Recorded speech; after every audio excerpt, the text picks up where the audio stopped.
الحمد لله نحمده ونستعينه ونستغفره ونؤمن به ونتوكل عليه ونعوذ بالله من شرور أنفسنا ومن سيئات أعمالنا من يهده الله فلا مضل له ومن يضلله فلا هادي له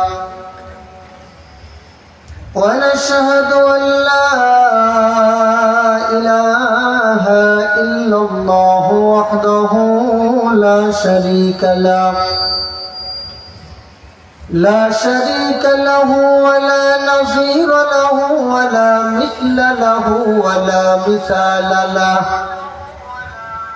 ولا وزير له ولا مقابل له ولا مكاظم له ولا منادي له ولا مقابل له ولا جلد بلد ولد جسد رسو جزو نزو عظم له ولا جذب والصعيب كاب بيت خصم له ونشهد أن إمامنا وقدوتنا وأسوتنا ونبينا ومولانا مؤيدنا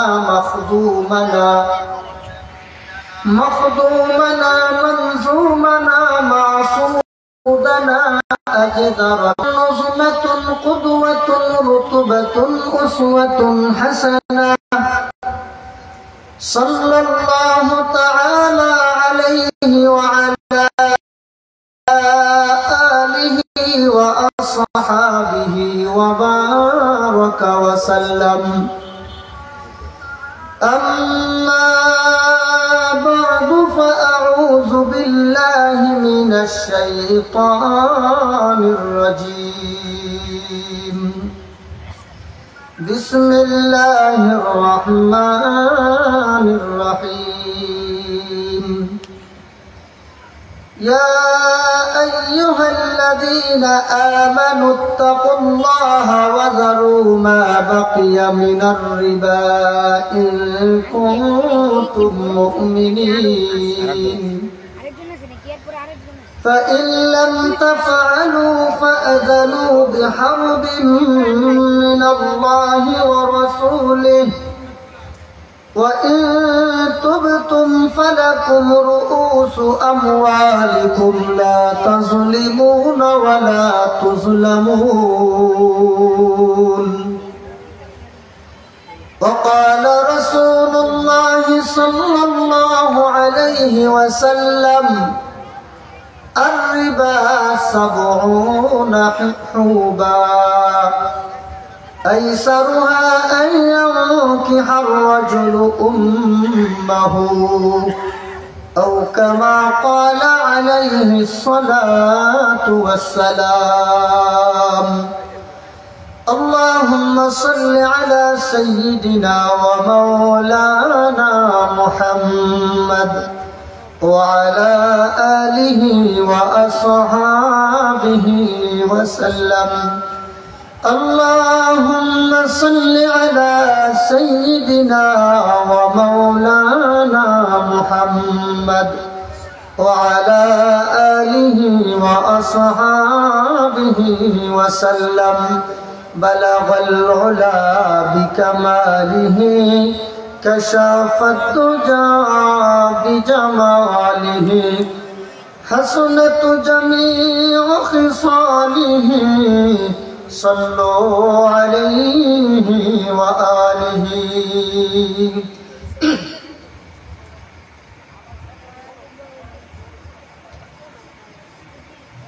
তাফসীরুল কুরআন মাহফিলের আজকে শেষ দিনের অত্যন্ত শ্রদ্ধেয় ভাজন সভাপতি মুআজ্জাজ মুকাররম হযরত উলামায়ে কেরাম মুরব্বিয়ানে আযম দিন দরদি ইসলাম প্রিয় মুসলমান ভাই সব পর্দানিশীন আমার অত্যন্ত শ্রদ্ধেয় মা ও বোনেরা, আমরা আল্লাহ তাআলার দরবারে অসংখ্য অগণিত শুকর আদায় করছি যে মহান আল্লাহ আমাদেরকে অত্যন্ত দয়া করে এই ফিতনা ফাসাদের জমানায়, গান বাজনার জমানায়, ইমান নষ্ট হওয়ার জমানায় আজকে ইসিবপুর মাদ্রাসার বার্ষিক সম্মেলনে আমাদেরকে শরীক হওয়ার তৌফিক দান করছেন।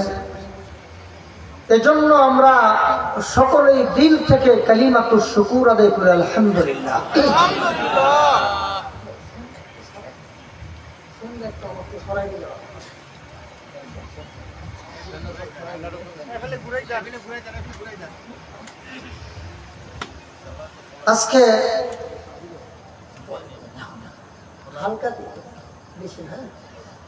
আজকে আপনারা ইসিবপুর মাদ্রাসার বার্ষিক সম্মেলনে উপস্থিত হয়েছেন।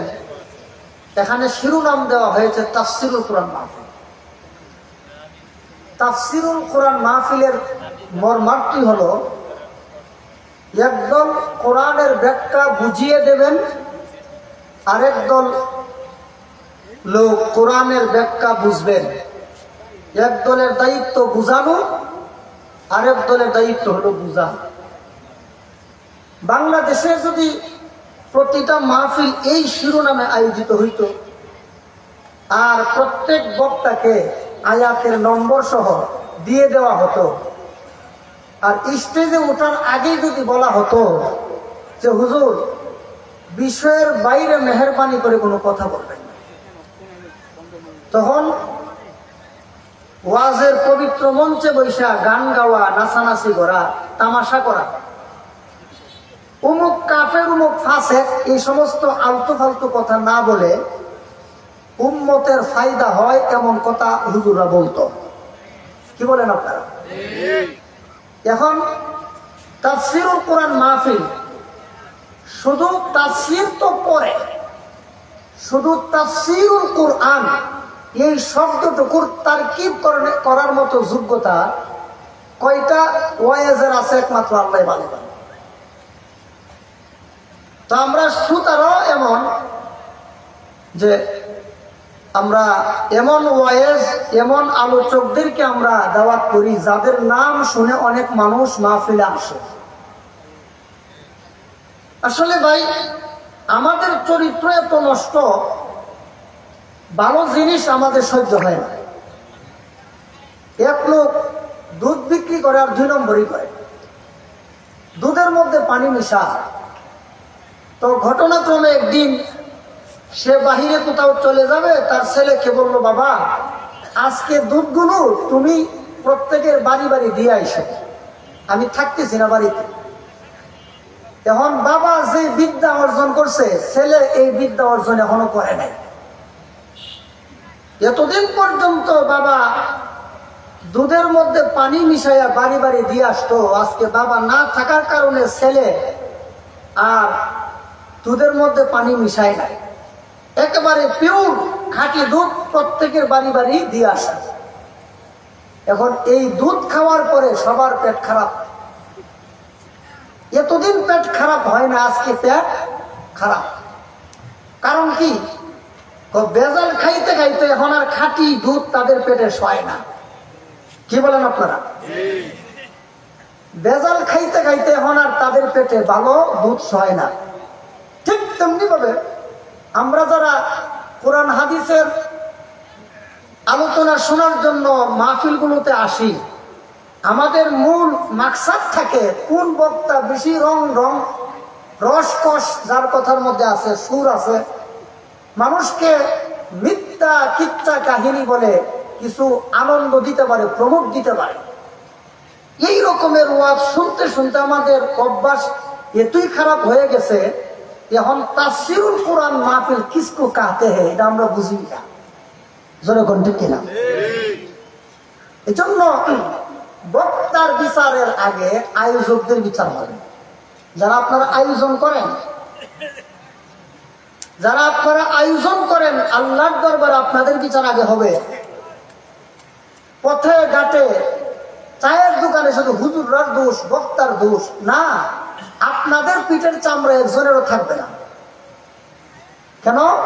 আল্লাহ পবিত্র কোরআনে সূরা ইয়াসিনে বলে, ইত্তাবিউ মান লা ইয়াসআলুকুম আজরা ওয়া হুম মুহতাদুন। আল্লাহ তাআলা বলেন, দুই গুণের অধিকারী যারা, এদের ওয়াজ শুনবা, এদের ওয়াজ শুনলে তোমরা এদের ওয়াজের দ্বারা তোমাদের উপকার হবে। এক নম্বর, যারা ওয়াজের জন্য কোনো বাইনা চুক্তি করে না। দুই নম্বর, নিজেরাও হেদায়েতের উপর চলে। এই দুই গুণ সম্পন্নওয়ালা বক্তার ওয়াজ যদি তোমরা শুনো, আশা করা যায় কিছুটা উপকার হবে। আপনারা তো এই দুই গুণ যাচাই বাছাই করেন না। প্রথমে দেখেন রিংটং কেমন। রিংটং যদি ভালো না হয়, এই বক্তা হয় না। এজন্য আল্লাহ বলেন, ইত্তাবিউ, অনুসরণ করো। কাদেরকে বলছে? আপনাদেরকে বলছে। এরপর আমাদের কথা বলছে। সুতরাং যারা আয়োজক, আপনারা এখনো সময় আছে, সতর্ক হয়ে যান। ওয়াজের নামে ভণ্ডামি, কিচ্ছা কাহিনী, এইগুলি এখন আর চলে না। মানুষ এখন অনেক সচেতন। যাই হোক, শিরোনাম দেখে খুব ভালো লাগলো, তাফসীরুল কোরআন মাহফিল। এজন্য আমি আপনাদের সামনে পবিত্র কোরআন শরীফের সূরা বাকারা থেকে একটি আয়াতে কারিমা তেলাওয়াত করলাম। তেলাওয়াতকৃত আয়াতের শানে নুজুলটা বলার পর আমি আপনাদের সামনে কিছু আলোচনা করব। আল্লাহ যেন আমাকে তৌফিক দেন, মা তৌফিক ইল্লা বিল্লাহ। সম্মানিত হাজিরিন, আমি পবিত্র কোরআনের সূরাতুল বাকারার সর্বশ্রেষ্ঠ, সর্ববৃহৎ সূরা। আপনারা জানেন, কোরআনুল কারীমে সবচেয়ে বড় সূরা হলো সূরা বাকারা। এই সূরাতুল বাকারার 278, এই সূরাতুল বাকারার 278 নম্বর আয়াতে কারিমা তেলাওয়াত করলাম। তেলাওয়াতকৃত আয়াতের শানে নুজুল হলো, রাসূল করিম সাল্লাল্লাহু আলাইহি ওয়াসাল্লামের জামানায়, অর্থাৎ মক্কা বিজয়ের আগে দুই দল কাফেরের মধ্যে একটা সুদি লেনদেন হয়েছিল। এর মধ্যে এক দল মক্কা বিজয়ের পর তারা মুসলমান হয়ে গেল।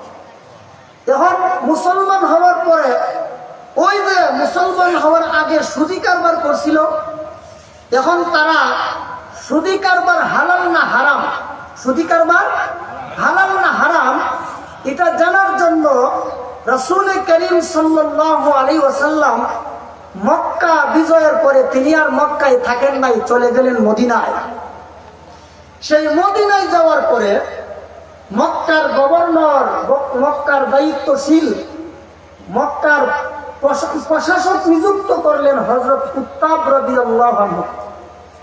হযরত উত্তাব রাদিয়াল্লাহু আনহুর কাছে যখন মুসলমানরা গেল, আর ওই ইহুদিরাও গেল, আর বলল, ও উত্তাব, তোমাদের মুসলমানরা আমাদের সাথে একটা সুদি কারবারে জড়িত হয়েছিল, এখন এরা বলে সুদের কারবার তারা আর বলবৎ রাখবে না, সুদ দিবে না, এখন বিচার করো।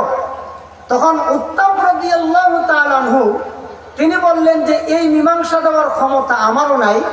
তখন হযরত উত্তাব রাদিয়াল্লাহু আনহু তাদেরকে মদিনায় পাঠাইলেন। মদিনায় পাঠানোর পরে রাসূল করিম সাল্লাল্লাহু আলাইহি ওয়াসাল্লামের কাছে যখন গিয়ে এই বিচার দায়ের করলো যে হুজুর, আমরা মুসলমান হওয়ার আগে এদের সাথে একটা সুদি কারবারে অংশগ্রহণ করেছিলাম, এখন মুসলমান হয়ে গেছি, এই সুদি কারবার আমাদের জন্য হালাল না হারাম আমরা তো জানি না, আমরা এই কারবার আর করবো না, এখন তার ফয়সালা কি হবে? ওই সমস্ত মুসলিম মুসলমানদের সমস্যার সমাধান করবে মহান আল্লাহ জাল্লা শানুহু পবিত্র কোরআনের সূরাতুল বাকারার 278 নম্বর আয়াতে কারিমা নাযিল করে বলেন, ও দুনিয়ার মুমিন মুসলমান, তোমরা মুসলমান, তোমরা বেদিন কাফিরের মতো না, তোমাদের জন্য সুদি কারবার হালাল নয় হারাম। সুতরাং মুসলমান হওয়ার আগে যা করছো, এখন মুসলমান হয়ে গেছো, এখন থেকে আর সুদি কারবার করা যাবে না। এই হলো আয়াতের শানে নজুল। কারণ এই সুদ, এটা মুসলমানদের কোনো সংস্কৃতি নয়, এটা হলো ইহুদি খ্রিস্টানের চরম অসভ্যতা। বলেন, সুদি কারবার কি মুসলমানদের কোনো সংস্কৃতি না ইহুদি খ্রিস্টানের অসভ্যতা? ইহুদি খ্রিস্টানের অসভ্যতা। সারা দুনিয়াতে যত সুদি কারবার চলছে, সবগুলো সুদি কারবার এইগুলো সবগুলো হলো দুনিয়ার ইহুদি আর খ্রিস্টানের অসভ্যতা। এটা মুসলমানদের সংস্কৃতি নয়। বাংলায় যাকে সুদ বলে, পবিত্র কোরআনের ভাষায় সেটাকে রিবা বলে। রিবা, পবিত্র কোরআনে সুদকে রিবা বলা হয়। রিবার শব্দের দুইটা অর্থ আছে। একটা শব্দ হলো আবিধানিক অর্থ, আরেকটা অর্থ হলো পারিভাষিক অর্থ। রিবার শব্দের আবিধানিক অর্থ হচ্ছে আজিয়াদা, অর্থাৎ বৃদ্ধি পাওয়া। যেমন বলা হয় রবাল মাল, মাল বৃদ্ধি পেয়েছে। রবার সাজারু, গাছ বৃদ্ধি পেয়েছে। তাহলে রিবার শব্দের আবিধানিক অর্থ হচ্ছে বৃদ্ধি পাওয়া। আর পরিভাষাগতভাবে রিবা বলতে বোঝানো হয়, রাসূল কারীম সাল্লাল্লাহু আলাইহি সাল্লাম বলেন, কুল্লু কারজিন জাররা নাফআন ফাহুয়া রিবা, আও কামা ক্বালা আলাইহিস সালাতু ওয়াস সালাম। আল্লাহর রাসূল বলেন, রিবা বলা হয়, সুদ বলা হয়, যেই ঋণের বিনিময়ে মুনাফা নেওয়া হয় সেটাকে রিবা বলা হয়, সুদ বলা হয়। তাহলে সুদ কাকে বলে? যেই লেনদেন, যেই ঋণের মাধ্যমে মুনাফা নেওয়া হয়, লাভ নেওয়া হয়, সেটাকে কি বলে? রিবা বলে। আপনারা জবান খুলতে হবে। রিবা, রিবা হলো কোরআনের ভাষা। বাংলায় বলা হয় সুদ। সুদ শব্দের আবিধানিক অর্থ হচ্ছে বৃদ্ধি পাওয়া, আজিয়াদা। আর সুদ শব্দের পারিভাষিক অর্থ বলতে গিয়ে রাসূল বলেন, কুল্লু কারজিন জাররা নাফআন ফাহুয়া রিবা। রাসূল বলেন, প্রত্যেক ওই ঋণ যেই ঋণে মুনাফা টানে সেটাকে রিবা বলা হয়। তাইলে আমরা সুদ কাকে বলে জানতে পারলাম। সুদ বলা হয় যেই ঋণের বিনিময়ে কি টানা হয়, কি নেওয়া হয়, মুনাফা নেওয়া হয়, লাভ নেওয়া হয়, সেটাকে সুদ বলা হয়। আর ব্যবসা বলা হয় পণ্যের বিনিময়ে টাকা পয়সার লেনদেন করা, টাকা পয়সার বিনিময়ে পণ্যের লেনদেন করা, এটার নাম হলো ব্যবসা। আল্লাহ আমাদের জন্য ব্যবসাকে হালাল করছেন, আমাদের জন্য সুদকে আল্লাহ হারাম ঘোষণা করছেন।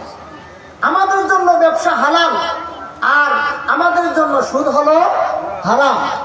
শুরু থেকে শেষ পর্যন্ত আমার কথা বুঝতে হবে, শুনতে হবে। আমি ক্লাসের মতো আপনাদেরকে বলবো, আমি ওই রকমের সুর টুর দেই না, দিতেও পারি না, আমার ওই রকমের সুরও নাই। সুর দিবে আমার পরবর্তী বক্তা, যাকে বলা হয় সুর সম্রাট। জোরে কোন ঠিক কিনা? যিনি হলেন বাংলাদেশের সুর সম্রাট। এক এক ফুলের এক একটা জ্ঞান। যদি সারা বছরের শবে কদর হয়, তাহলে শবে কদরের আলাদা কোনো মর্যাদা থাকবে? মনে করেন প্রতিদিনই শবে কদর, শবে কদরের কোনো মর্যাদা থাকবে? থাকবে না। সবাই যদি সুর দিয়ে বয়ান করে, তাহলে সুরের আলাদা কোনো মর্যাদা থাকে না, মজা থাকে না। জোরে কোন ঠিক কিনা? আমি আপনাদেরকে ভাঙ্গা চোরা কিছু কথা বলবো, যেই কথাগুলো আপনাদের পারিবারিক জীবনে, ব্যক্তি জীবনে, সামাজিক জীবনে, রাষ্ট্রীয় জীবনে, আন্তর্জাতিক জীবনে খুবই উপকারী। যদি এই কথাগুলো শুনে হৃদয়ঙ্গম করতে পারেন, আমল করতে পারেন, আপনাদের দুনিয়ার জীবন সফল, পরকালীন জীবন আপনাদের সফল। এজন্য সুদ সম্পর্কে গুরুত্বপূর্ণ কিছু কথা আপনাদেরকে বলবো, সেই আশা নিয়েই আজকে আপনাদের সামনে পবিত্র কোরআনের সূরাতুল বাকারার 278 নম্বর আয়াতে কারিমা তেলাওয়াত করলাম। এতক্ষণ পর্যন্ত আপনাদেরকে আমি সুদ শব্দের পারিভাষিক এবং আবিধানিক অর্থ বোঝানোর চেষ্টা করেছি। সুদ বলা হয় যেই ঋণের বিনিময়ে মুনাফা টানা হয়, সেটাকে সুদ বলা হয়। এখন কথা মনোযোগ দিয়ে শুনেন। এখন আল্লাহ যখন কোনো বিষয় হারাম করেন, বুঝতে হবে এটা আমাদের জন্য অকল্যাণকর, এর মধ্যে কোনো কল্যাণ নেই। আল্লাহ যখন কোনো বিষয় আমাদের জন্য হালাল করেন, বুঝতে হবে এর মধ্যে আমাদের জন্য কল্যাণ নিহিত। আল্লাহর বিধান যেটা আমাদের জন্য করণীয়, এখানে আমাদের জন্য মঙ্গল নিহিত। আল্লাহর বিধানের মধ্যে যেটা আমাদের জন্য বর্জনীয়, এটা আমাদের জন্য অকল্যাণ নিহিত। সুতরাং ব্যবসা যদি আমাদের জন্য হালাল হয়, ব্যবসার মধ্যে বরকত আছে, ব্যবসার মধ্যে মঙ্গল আছে, ব্যবসার মধ্যে দুনিয়া এবং আখিরাতের ফায়দা আছে। আল্লাহর রাসূল বলেন, কেউ যদি সহিভাবে নবীর তরিকায় ব্যবসা করে, আল্লাহ রাসূল বলেন ওই সমস্ত ব্যবসায়ীরা নবীদের সাথে হাসর করবে। জোরে কোন সুবহানাল্লাহ। আর ব্যবসা আমাদের জন্য কল্যাণকর, দুনিয়াবি এবং আখিরাতের। আল্লাহ রাসূল বলেন ব্যবসায়ী সব ব্যবসায়ী তোমরা আমার সাথে জান্নাতে যাইবা। আর সুদ এটা জঘন্য, এর মধ্যে উম্মতের জন্য কোনো কল্যাণ নাই, সমস্ত মানুষের জন্য অকল্যাণ। এই সুদের মধ্যে শুধু এক পক্ষের কল্যাণ হয়, অপর পক্ষের জন্য অমঙ্গল। ব্যবসার মধ্যে উভয় পক্ষের জন্য কল্যাণ, আর সুদের মধ্যে শুধু এক পক্ষ লাভবান হয়, আর এক পক্ষ চরমভাবে ক্ষতিগ্রস্ত হয়। আমি দুইটা উদাহরণের মাধ্যমে আপনাদেরকে বোঝানোর চেষ্টা করব। সম্মানিত হাজিরিন, ধরেন আমি একজন সবজি বিক্রেতা, আর আপনি একজন পাঁচতলা বাড়ির মালিক।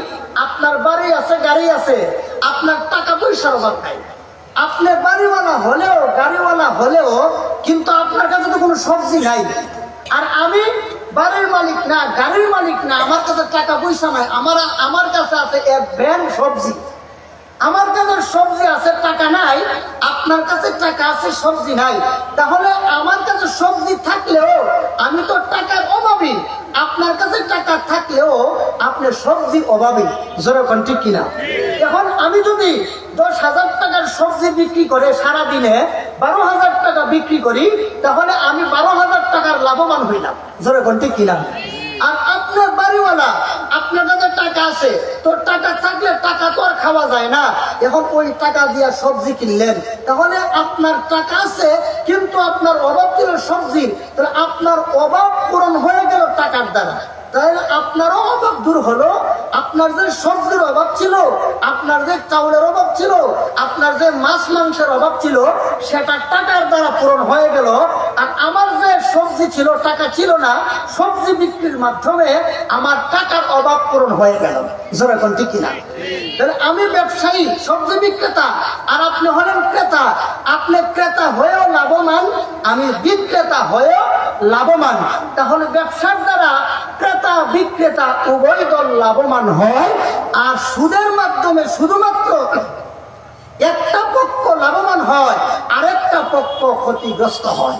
যেমন ধরেন আমি আপনার কাছ থেকে 5 লক্ষ টাকা ঋণ নিলাম, 1 মাস পরে আমাকে দিতে হবে 5,10,000 টাকা।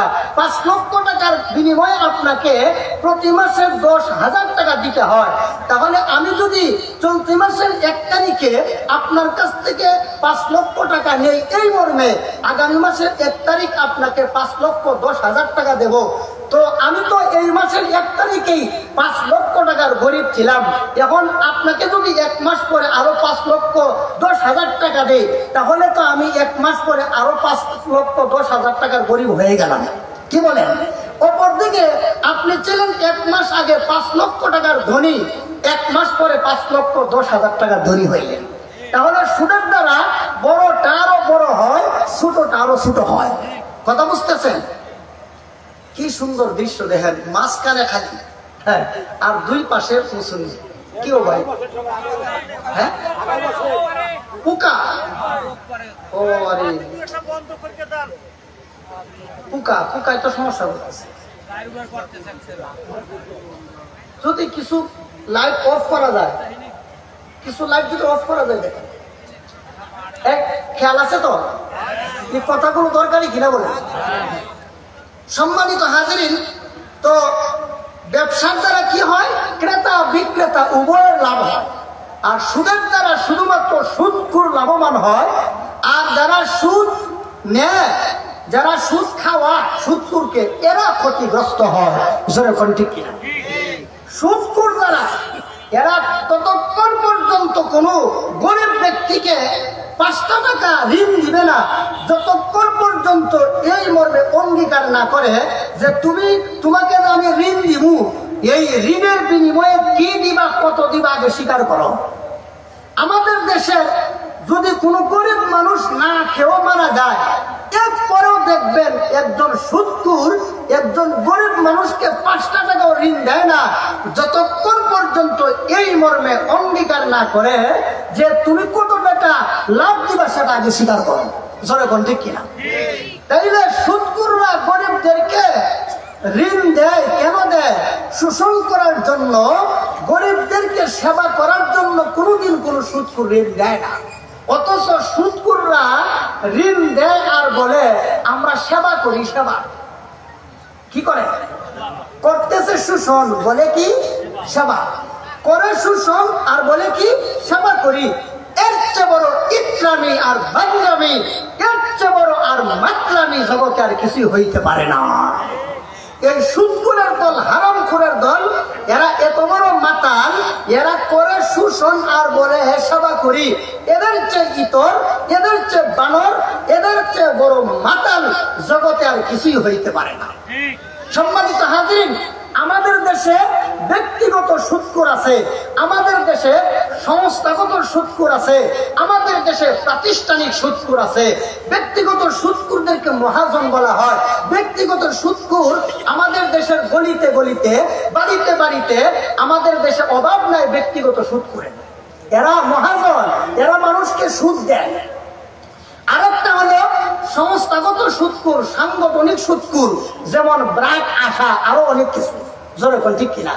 বিভিন্ন জায়গায় বিভিন্ন সুদের ব্রাঞ্চ আছে। বাড়িতে বাড়িতে মহিলারা গিয়া কিস্তির টাকা উঠায় মহিলাদের কাছ থেকে। অনেক সাংগঠনিক সুদখোরেরা বাড়ি বাড়ি গিয়া সরল মনা মহিলাদের কাছ থেকে কিস্তি নেয়, সুদ দেয়। এরা হলো সাংগঠনিক সুদখোর। আর একটা হলো প্রাতিষ্ঠানিক সুদখোর, এইগুলো হলো ব্যাংক। আমাদের দেশে নাম দিছে ইসলামের, কিন্তু গিয়া কাম করে মুসলমানের। জয় কর ঠিক কিনা? আমাদের দেশের ব্যাংকগুলো প্রাতিষ্ঠানিক সুদখোর, আমাদের দেশের ব্রাক, আশা, এগুলো সাংগঠনিক সুদখোর। আর আমাদের দেশে ব্যক্তিগত সুদখোরের অভাব নেই। এখন এই সমস্ত সুদখোরের কি পরিণতি হবে? হযরত রাসূল কারীম সাল্লাল্লাহু আলাইহি সাল্লাম ইবনে মাজাহ শরীফের 2274 নম্বর হাদিসে আল্লাহ রাসূল বলেন, আর রিবা সাবউনা হুবান আইসারুহা আইয়ানকিহার রাজুলু উম্মাহু। আল্লাহ রাসূল বলেন, একটা সুদের কারবারের মধ্যে 70টা গুনাহ, সর্বনিম্ন গুনাহ হলো নিজের আপন মায়ের সাথে জিনা করা। আর একটু আস্তে কম, খুব সবের কথা বলছি না? ওই মিয়া, খুব সবের কথা বলছি না? না কোনো জঘন্যতম গুনার কথা বললাম? তাইলে এত বড় জঘন্য গুনার কথা শোনার পরে মুখ দিয়ে নাউজুবিল্লাহ বের হয় না কেন? কেন? পেটের দিক থেকে সুদের টাকা আছে নাকি? হ্যাঁ, আরো জোরে বলেন নাউজুবিল্লাহ। কোন কিতাবে আছে? ইবনে মাজাহ শরীফের 2274 নম্বর হাদিস। আল্লাহ রাসূল বলেন, আর রিবা সাবউনা হুবান আইসারুহা আইয়ানকিহার রাজুলু উম্মাহু। আল্লাহ রাসূল বলেন, একটা সুদের কারবারে 70টা গুনাহ, সর্বনিম্ন গুনাহ হলো নিজের আপন মায়ের সাথে জিনা করা। আচ্ছা বলেন, নামাজ না পড়লে নিজের আপন মায়ের সাথে জিনা করার গুনাহ লেখা হয়নি? রোজা না রাখলে নিজের আপন মায়ের সাথে জিনা করার গুনাহ লেখা হয়নি? তাহলে নামাজ না পড়লে, রোজা না রাখলে, হজ না করলে, যাকাত না দিলে, কোরআন তেলাওয়াত না করলে, তাসবিহ তাহলিল না আদায় করলে নিজের মার সাথে জিনার গুনাহ লেখা হয় না। কিন্তু সুদ এমন জঘন্যতম গুনাহ, আল্লাহ রাসূল বলেন, একটা সুদের কারবারের মধ্যে 70টা গুনাহ, সর্বনিম্নটা তো হলো নিজের আপন মায়ের সাথে জিনা করা। বড় আরো কত বড়। মুসনাদে আহমদের 660 নম্বর হাদিস। আল্লাহ রাসূল বলেন, লাআনা রাসূলুল্লাহ সাল্লাল্লাহু আলাইহি ওয়াসাল্লাম আকিলার রিবা ওয়া মুকিলাহু ওয়া শাহিদাইহি ওয়া কাতিবাহু। আল্লাহ রাসূল বলেন, একটা সুদের কারবারে 4টা পক্ষ থাকে। কয়টা পক্ষ? আরো জোরে বলেন। 4টা পক্ষ থাকে। 1 নম্বর সুদখোর, যে সুদ খায়, আকিলার রিবা, সুদখোর। 2 নম্বর ওয়া মুকিলাহু, যে সুদ খাওয়ায়, যে সুদ খাওয়া। 3 নম্বর ওয়া শাহিদাইহি, যে সুদের সাক্ষী হয়। 4 নম্বর ওয়া কাতিবাহু, যে সুদের লেখালেখি করে। বলেন, ব্যাংকগুলোতে সুদের লেখালেখি হয় কিনা? আরো জোরে বলেন। রাসূল বলেন, একটা সুদের কারবারে 4টা পক্ষ থাকে। আর একটা সুদের 70টা গুনার সর্বনিম্ন হলো আপন মায়ের সাথে জিনা করা। রাসূল বলেন, এই 4 দলের সমান অপরাধ। এই 4 দলের সমান অপরাধ। যে সুদ খাওয়ায়, যে সুদ খায়, যে সুদের সাক্ষী হয়, যে সুদের লেখালেখি করে, আল্লাহ রাসূল বলে 4 দলের সমান গুনাহ।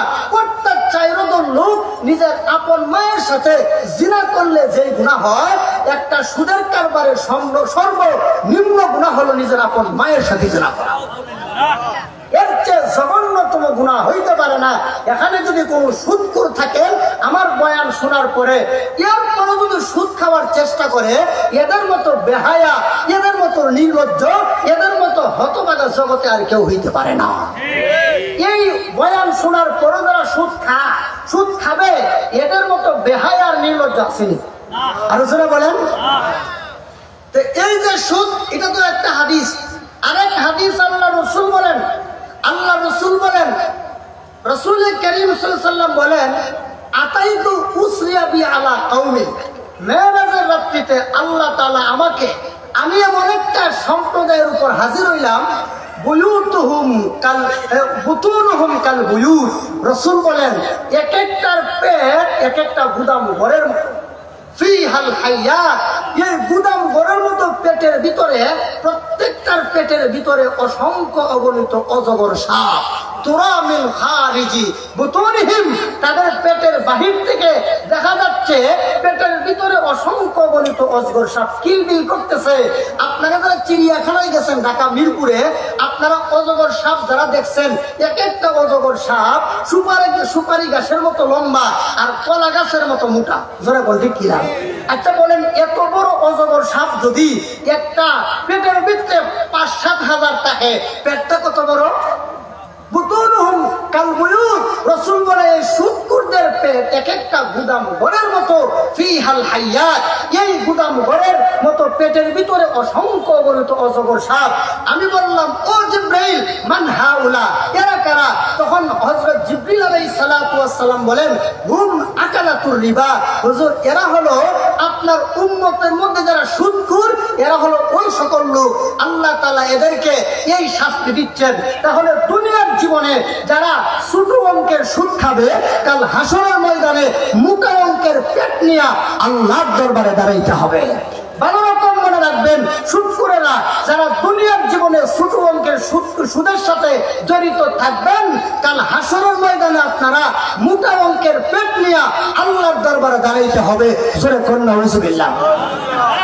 তাইলে সর্বনিম্ন গুনাহ হলো নিজের আপন মায়ের সাথে জিনা করার গুনাহ, আর সর্বোচ্চ গুনাহটা হলো আল্লাহর সাথে যুদ্ধ করা। আল্লাহর সাথে যুদ্ধ করা। এখন প্রশ্ন আসে যে হুজুর, তাইলে সুদের এত জঘন্য গুনাহ কেন? সুদের গুনাহটা এত জঘন্য কেন? সুদের গুনাহ এত জঘন্য, এর কারণ হলো সুদ যারা দেয়, সুদখোররা আল্লাহর গরিব বান্দাদেরকে নিয়ে মাতলামি করে। আল্লাহ বলেন, এই সারা দুনিয়ার সমস্ত সুদখোরেরা সুদ দেয় তাদের লাভের জন্য, তাদের স্বার্থ হাসিল করার জন্য, আর আমার গরিব বান্দাদেরকে নিয়ে ইত্রামি করে, বান্দামি করে, মাতলামি করে, আর বলে সেবা করি। আসলে এরা সেবা করে না, এরা আমার গরিব বান্দাদেরকে নিয়ে মাতলামি করে। এই জন্য আল্লাহ বলেন, এটা এত জঘন্যতম অপরাধ। এটা সর্বনিম্ন হলো নিজের আপন মায়ের সাথে জিনা করা, সর্বোচ্চ হলো আল্লাহর সাথে যুদ্ধ করা। এখন এদের ব্যাপারে এদের শাস্তিটা কি হবে পরকালে? আল্লাহ বলেন সূরাতুল বাকারার 275 নম্বর আয়াতে আল্লাহ বলেন, আল্লাযীনা ইয়াকুলুনার রিবা লা ইয়াকুমুনা ইল্লা কামা ইয়াকুমুল্লাযী ইয়াতাখাব্বাতুহুশ শাইতানু মিনাল মাস ذلك بأنهم قالوا إنما البيع مثل الربا وأحل الله البيع وحرم الربا। আল্লাহ বলেন, যারা দুনিয়ার জীবনে সুদ খায়, এরা কাল হাসরের ময়দানে এমন ভাবে আমি আল্লাহর সামনে দাঁড়াবে, যেমন মনে হয় এরা ভূতে ধরা মাতালের মতো দাঁড়াবে আমি আল্লাহর সামনে। এমন ভাবে দাঁড়াবে যেমন মনে হয় এরা মাতাল, এদেরকে ভূতে ধরে রাখছে। ভাইয়ের আমার, আপনারা দুনিয়ার জীবনে দেখে থাকবেন অনেক মানুষ মাতাল মানে এমন মাতাল হয়েছে, কাপড় চোপড় ঠিক নাই, রাস্তাঘাটে পেশাব পায়খানা করে, এমন মাতাল, এমন পাগল আপনারা দেখছেন কিনা? দেখতে দেখা যায় সুস্থ সবল, কিন্তু কাপড় নাই, রাস্তা পেশাব পায়খানা করে, উলঙ্গ হয়ে ঘুরে। কি বোঝা গেল? লোকটার মধ্যে আর হিতাহিত জ্ঞান নাই। যেরকম ঠিক কিনা? কিন্তু এমন পাগলরা যদি ধরে পিটা আর তাপ্পর দেন, লাঠি দিয়ে বাড়ি দেন, বলেন তো দেখি এই পাগলা কি ব্যথা পাবে কিনা? কি বলেন, ব্যথা পাবে না? তার হিতাহিত জ্ঞান না থাকলেও কিন্তু ব্যথা দিলে পিটাইলে ঠিকই সে অনুভব করে, যেরকম ঠিক কিনা? আল্লাহ বলেন ঠিক তেমনি ভাবে দুনিয়ার জীবনে যারা সুদ খাইছো, কাল হাসরের ময়দানে তোমরা মাতাল অবস্থায় উঠবা, তোমরা এমনি তোমাদের হিতাহিত জ্ঞান থাকবে না ঠিক, কিন্তু কাল হাসরের ময়দানের যত আযাব আর গজব আছে সব উপভোগ করবা, সব টের পাইবা, তোমাদেরকে ছাড় দেওয়া হবে না।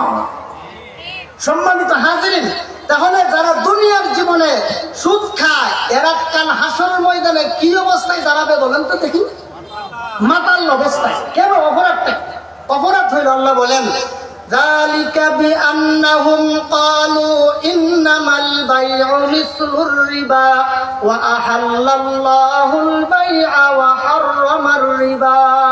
আল্লাহ বলেন তারা এই জন্য মাতাল হয়ে দাঁড়াবে, এরা বলে যে ব্যবসার মুনাফা যদি হালাল হয় তাহলে সুদের মুনাফা হারাম হবে কেন? সারা দুনিয়ার যত সুদখোর আছে, যত সুদখোরের যত যুক্তি আছে, সমস্ত যুক্তির কেন্দ্রবিন্দু হলো ব্যবসা করলে ব্যবসার মুনাফা, ব্যবসার লভ্যাংশটা যদি হালাল হয় তাহলে সুদের মুনাফা, সুদের লভ্যাংশ হারাম হবে কেন? দুনিয়ার যত সুদখোর আছে, সমস্ত সুদখোরের যত যুক্তি আছে, সমস্ত যুক্তির কেন্দ্রবিন্দু হলো যে ব্যবসার মুনাফা যদি হালাল হয় তাহলে সুদের মুনাফা হারাম হবে কেন? এটা তাদের যুক্তি। তো আল্লাহ তাআলা এই সমস্ত মাতালদের দাঁত ভাঙ্গা জবাব দিয়েছেন। এই কথার তিনটা জবাব আল্লাহ দিয়েছেন। এক নম্বর জবাব হলো আল্লাহ বলেন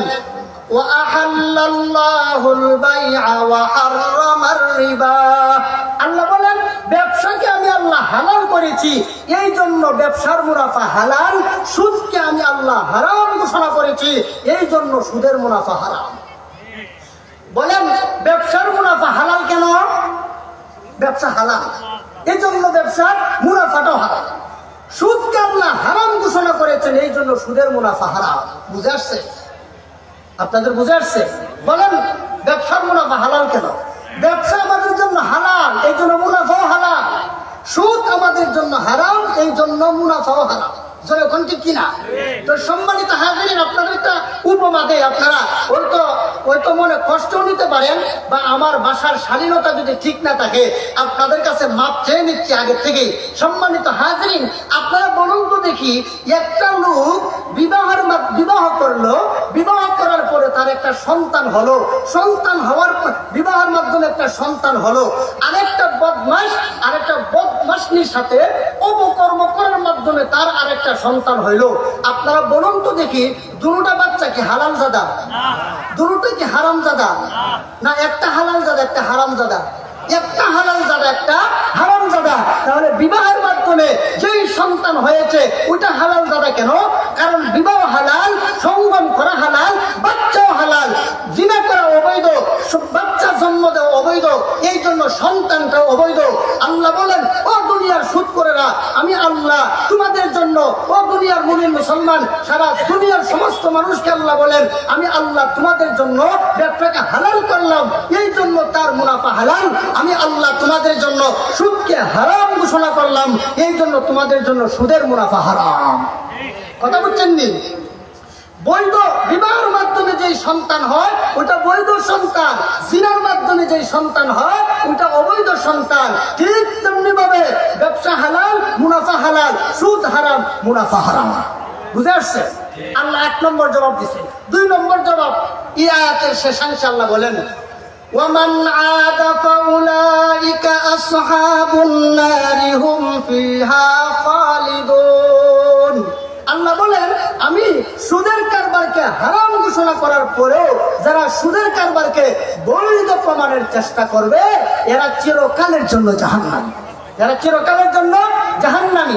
আমি যেই মসজিদে নামাজ পড়াই ঢাকা কামরাঙ্গীরচরে, ওই মসজিদের আমার এক মুসল্লি আমাকে দুই একদিন আগে বললো যে হুজুর, এক মুসল্লি দুই একদিন আগে আমাকে বললো যে আমরা যে সুদের মাধ্যমে ঋণ নেই, এই ঋণ নিয়েও তো আমরা উপকৃত হই, আর যারা ঋণ দেয় এরাও তো উপকৃত হয়। তাহলে দেখেন যে সমস্ত লোকেরা সুদ খায়, সুদ দেয়, এরা বলে সুদের মাধ্যমে নাকি উপকৃত হওয়া যায়, অথচ আল্লাহ সুদকে হারাম ঘোষণা করেছেন।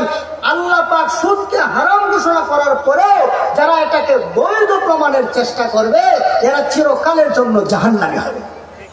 যারা মুসলমান নামাজ পড়েন, রোজা রাখেন, হজ করেন, যাকাত দেন, আপনি অনেক দিনই কাজের সাথে সম্পৃক্ত, কিন্তু আপনি সুদকে বৈধ প্রমাণের চেষ্টা করেন এইভাবে যে সুদ দিয়ে আমি দিলাম অথবা সুদ দিয়ে নিলাম, এর দ্বারা তো উপকৃত হওয়া যায়। এই কথা যারা বলে এদের ইমানের লেশ মাত্র নাই। কেন? কারণ আল্লাহ যেটাকে হারাম ঘোষণা করেছেন এখানে আমাদের জন্য অমঙ্গল। আর যারা বলে সুদ হালাল, সুদের মধ্যে অমঙ্গল নাই, সুদ নেওয়া যায়, এর মধ্যে লাভবান হওয়া যায়, এরা বুঝাইতে চায় আল্লাহ বুঝে না, এই জন্য আল্লাহ বলে সুদে অমঙ্গল, আমরা বুঝি এই জন্য বলি সুদের মধ্যে মঙ্গল। জোরে কোন ঠিক কিনা?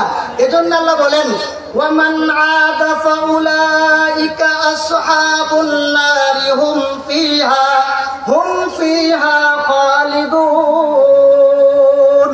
আল্লাহ বলেন যারা সুদের কারবারকে বৈধ প্রমাণের চেষ্টা করবে এরা একদিন দুই দিনের জন্য নয়, ফেরাউন, কারুন, হামান, সাদ্দাত, আবু জাহাল, আবু লাহাব এরা যেমন ভাবে চিরস্থায়ী জাহান্নামী, ঠিক তেমনি ভাবে যে মুসলমান নামাজ পড়ে, রোজা রাখে, হজ করে, যাকাত দেয়, কিন্তু সুদকে বৈধ প্রমাণের চেষ্টা করে এরাও ফেরাউন, কারুন, হামান, সাদ্দাত, আবু লাহাব, আবু জাহালের মতো চিরকালের জন্য জাহান্নামী হবে। দুইটা জবাব দিচ্ছে। 3 নম্বর জবাব আল্লাহ তাআলা বলেন, ওই আমার তেলাওয়াতকৃত আয়াতটা মূলত সুদখোরদের 3 নম্বর জবাব দিয়েছেন। আল্লাহ বলেন ইয়া আইয়ুহাল্লাযীনা আমানুত্তাকুল্লাহা ওয়া যারু মা বাকিয়া মিনার রিবা ইন কুনতুম মুমিনিন فإن لم تفعلوا فأذنوا بحرب من الله ورسوله وإن تبتم فلكم رؤوس أموالكم لا تظلمون ولا تظلمون। আল্লাহ বলেন সূরাতুল বাকারার 278 নম্বর আয়াতে বলেন, ও দুনিয়ার ঈমানদার মুমিন মুসলমান, তোমরা যদি মুমিন হয়ে থাকো তাহলে সুদের কারবার বর্জন করো। আল্লাহ আমাদেরকে বলতেছেন যদি সুদের মুমিন হয়ে থাকো তাহলে সুদের কারবার বর্জন করো। কেন? সুদের মধ্যে কোনো মঙ্গল নাই, সুদের মধ্যে শুধু ধ্বংস। সুদ এটা কোনোদিন অর্থনীতি হইতে পারে না।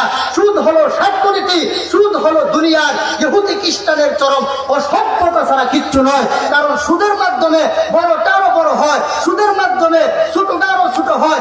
এক পক্ষের স্বার্থ হাসিল হয়, আরেক পক্ষ চরম ভাবে ক্ষতিগ্রস্ত হয়। এজন্য আল্লাহ বলেন মুমিন মুসলমান হয়ে থাকলে তোমরা সুদের কারবার বর্জন করো। এখন মুমিন মুসলমান হওয়ার পরেও যদি সুদ না ছাড়ো অবস্থা কি হবে? আল্লাহ বলেন فَإِن لَّمْ تَفْعَلُوا فَأَذَنُوا بِحَرْبٍ مِّنَ اللَّهِ وَرَسُولِهِ وَإِن تُبْتُمْ فَلَكُمْ رُءُوسُ أَمْوَالِكُمْ لَا تَظْلِمُونَ وَلَا تُظْلَمُونَ। আল্লাহ বলেন যদি মুমিন হয়ে থাকো আর সুদের কারবার বর্জন না করো তাহলে আমি আল্লাহ এবং আমার রাসূলের বিরুদ্ধে যুদ্ধ করার জন্য রেডি হয়ে যাও। বলেন যারা সুদখোর, সুদ খায়, আবার মুসলমান হওয়ার দাবি করে, এরা প্রকারান্তরে বুঝাইতে চায় সুদ ছাড়বো না, প্রয়োজনে আল্লাহ এবং তার রাসূলের বিরুদ্ধে যুদ্ধ ঘোষণা করলাম। আচ্ছা বলেন সারা দুনিয়াতে, বর্তমান দুনিয়াতে 250 কোটি মুসলমান ধরেন আছে, এর মধ্যে ধরেন 50 কোটি মুসলমান সুদ খায় না, বাকি 200 কোটি মুসলমান তো সুদ খায়, খায় না? আপনাদের এই ইলিশ কি নাম? ইসবপুর। আচ্ছা এই এলাকায় সুদখোর নাই? কি বলেন নাই? রাজৈর এলাকার মানুষ সবাই আল্লাহওয়ালা বুজুর্গ, এখানে সব তসবিহওয়ালা, জিকিরওয়ালা, এখানে সুদখোর নাই না? অভাব নাই, অভাব নাই। রাজৈরে অভাব নাই, মাদারীপুরে অভাব নাই, বাংলাদেশে অভাব নাই, পাকিস্তানে অভাব নাই, কাশ্মীরে অভাব নাই, ফিলিস্তিনে অভাব নাই, ইরাকে অভাব নাই, ইরানে অভাব নাই, জর্দানে অভাব নাই, সিরিয়াতে অভাব নাই, কুয়েত, কাতার, সৌদি আরব সহ পৃথিবীর কোন মুসলিম কান্ট্রিতে সুদখোরের অভাব নাই। জোরে কোন ঠিক কিনা? আল্লাহ সূরা বাকারার 278 নম্বর আয়াতে বলেন যারা সুদ খাবে তাদের বিরুদ্ধে আল্লাহ কি ঘোষণা করে? যুদ্ধ ঘোষণা করে। যারা সুদখোর, সারা দুনিয়ার সমস্ত সুদখোররা এরা সুদ খায় আর বুঝাইতে চায় আল্লাহ তোমার বিরুদ্ধে যুদ্ধ ঘোষণা করলাম। কত কোটি মুসলমান? 200 কোটি মুসলমান। ধরো 250 কোটির মধ্যে 50 কোটি মুসলমান সুদ খায় না, সুদের পক্ষে না, কিন্তু 200 কোটি মুসলমান তো সুদ খায়। কি বলেন, খায় না? তাহলে 200 কোটি মুসলমানদের আল্লাহর বিরুদ্ধে যুদ্ধ ঘোষণা দিল আল্লাহ কয়জন? কয়জন? একজন আল্লাহ যে 200 কোটি মানুষের বিরুদ্ধে যুদ্ধ ঘোষণা করলো, একজন আল্লাহ কি 200 কোটি মানুষের বিরুদ্ধে পারবে? তোমার কিছুই কর না। আল্লাহ কয়জন? একজন না একাধিক? গলার মধ্যে যদি ছুরি ধরে, মাথায় যদি পিস্তল ধরে আর বলে যে মূর্তির সামনে মাথা নত কর, আমার আল্লাহ ছাড়া গায়রুল্লাহর পূজা করবেন? আর জোরে বলেন, আর আমার আল্লাহ এক, আল্লাহ ছাড়া কোনো শরীক নাই। জোরে কোন সুবহানাল্লাহ। ফারদুন সামাদুন আন সিফাতিল খালকি বারিউন রব্বুন আসালিয়ুন খালাকাল খালকা কামালা। রব্বুন ফারদুন সামাদুন, আমার আল্লাহ ফারদুন একক, সামাদুন তিনি অমুখাপেক্ষী, তিনি আমাদের মুখাপেক্ষী না। কি বলেন, আমাদের মুখাপেক্ষী? ফারদুন সামাদুন আন সিফাতিল খালকি বারিউন রব্বুন আযালিয়ুন খালাকাল খালকা কামালা।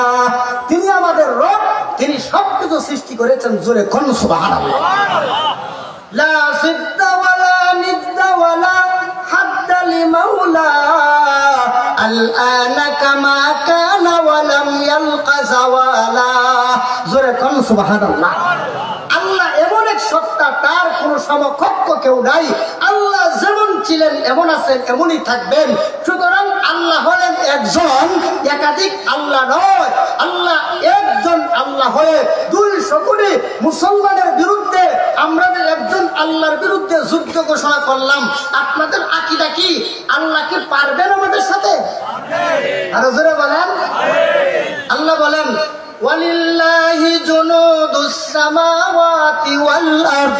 আল্লাহ বলেন আমি আল্লাহর বিরুদ্ধে যারা যুদ্ধ ঘোষণা করে, আমি আল্লাহ তাআলা নিজেই স্ট্যান্ড কামান, গোলা বারুদ, অস্ত্র শস্ত্র, জঙ্গি বিমান নিয়ে, আর আমি আল্লাহ ক্ষেপণাস্ত্র, বোমা আর হাইড্রোজেন বোমা, আমি আল্লাহ এগুলো নিয়ে যুদ্ধের ময়দানে অবতরণ করি না, বরং আমি আল্লাহর পক্ষ থেকে যুদ্ধ ঘোষণা করার জন্য আসমান আর জমিনে অসংখ্য অগণিত বাহিনী আছে আল্লাহর সৈনিক রূপে কাজ করার জন্য অসংখ্য অগণিত বাহিনী আল্লাহর আছে। জোরে কোন সুবহানাল্লাহ। আপনাদের বিশ্বাস হয়? কি বলেন? বিশ্বাস হবে, কারণ আল্লাহ বলেন আমার বিরুদ্ধে যারা যুদ্ধ ঘোষণা করেছিল ইতিপূর্বে, তোমরা একটু তাকায় দেখো, আমি আল্লাহর বিরুদ্ধে যুদ্ধ ঘোষণা করেছিল। আল্লাহ বলেন ফেরাউন যুদ্ধ ঘোষণা করেছিল, ফেরাউনকে ধ্বংস করার জন্য আমি আল্লাহ নিজে আসতে হয় নাই, স্ট্যান্ড কামান, গোলা বারুদ নিক্ষেপ করতে হয় নাই, বরং আমি আল্লাহ সমুদ্রের পানি ব্যবহার করেছিলাম। সমুদ্রের পানিতে নাকানি সুবানি খাওয়াইয়া আল্লাহ তাআলা ফেরাউনকে দুনিয়ার থেকে বিদায় করেছেন। কেন? আল্লাহর বিরুদ্ধে যুদ্ধ ঘোষণা করার জন্য এসেছিল। আল্লাহর বিরুদ্ধে যুদ্ধ ঘোষণা করেছিলেন নমরুদকে আল্লাহ তাআলা একটা বিকলাঙ্গ মশা দিয়া, জুতার বাড়ি দিয়া দুনিয়ার থেকে বিদায় করছেন। আল্লাহ বলেন ও দুনিয়ার সুদখোরেরা, তোমরা তাকায় দেখো, আমি আল্লাহর ঘর বাইতুল্লাহ শরীফ ধ্বংস করার জন্য এসেছিল আব্রাহা বাদশা বিশাল হস্তি বাহিনী নিয়ে, আমি আল্লাহর বিরুদ্ধে এসেছিল। আমি আল্লাহ স্বয়ং যুদ্ধের ময়দানে অবতরণ করতে হয় নাই, বরং আমি আল্লাহর পক্ষ থেকে সৈনিক রূপে কাজ করেছিল আবাবিল পাখি ছোট ছোট কাঙ্কর নিক্ষেপের মাধ্যমে ঘোড়াওয়ালাদেরকে, হাতিওয়ালাদেরকে চাবানো ঘাসের মতো নিষ্পেষিত করে দিয়েছিল।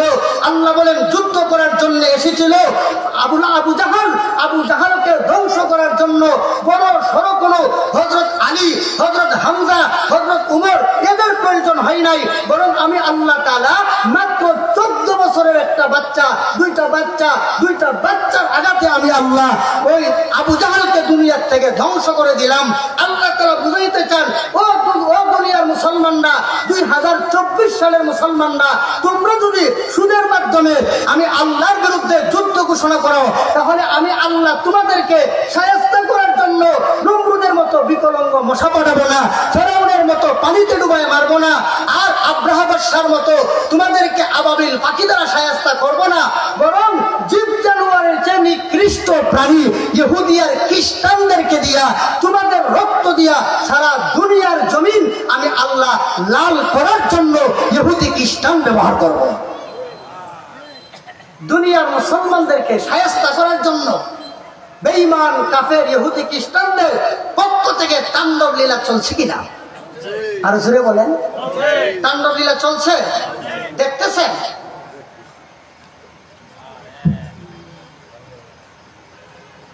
দুনিয়ার মুসলমানরা সুদের মাধ্যমে, হুজুর দোয়া করেন ফিলিস্তিনের মুসলমানদেরকে যেন আল্লাহ বাঁচায়, কাশ্মীরের মুসলমানদেরকে যেন আল্লাহ বাঁচায়, তারপর মিয়ানমারের মুসলমানদেরকে যেন আল্লাহ বাঁচায়। আল্লাহ বলেন তোমাদেরকে বাঁচাবো কোন কারণে? বলো, তোমাদের প্রত্যেকের পেটে সুদের টাকা। যার পেটে সুদের টাকা আছে সেই আল্লাহর বিরুদ্ধে যুদ্ধ ঘোষণা করে দিয়েছে। সুতরাং যারা আল্লাহর বিরুদ্ধে যুদ্ধ ঘোষণা করে এদেরকে বাঁচানোর জন্য আল্লাহর সাহায্য আসবে না। যদিও দেখা গেছে হামাস এবং হিজবুল্লাহ এরা নিরপরাধ, কিন্তু এমন অবস্থা আমাদের উপর আসতে পারে, গাজা হইতে বাংলাদেশ বেশি দূরে নয়, হতেও পারে। যেরকম ঠিক কিনা? যেইভাবে অপকর্মে লিপ্ত আল্লাহ কোনদিন আমাদের উপর কোন জালিমকে চাপায়া দেন, তখন আমাদের রক্ত দিয়ে সারা দুনিয়ার জমিন রঞ্জিত হয়ে যাবে। তাহলে সুদখোর যারা, এরা সুদ খায় নাকি আল্লাহর সাথে যুদ্ধ করে? আরো জোরে বলেন, আল্লাহর সাথে যুদ্ধ করে। তাহলে এই এলাকায় মনে সুদ নাই, সুদের ব্যবসায়ী নাই।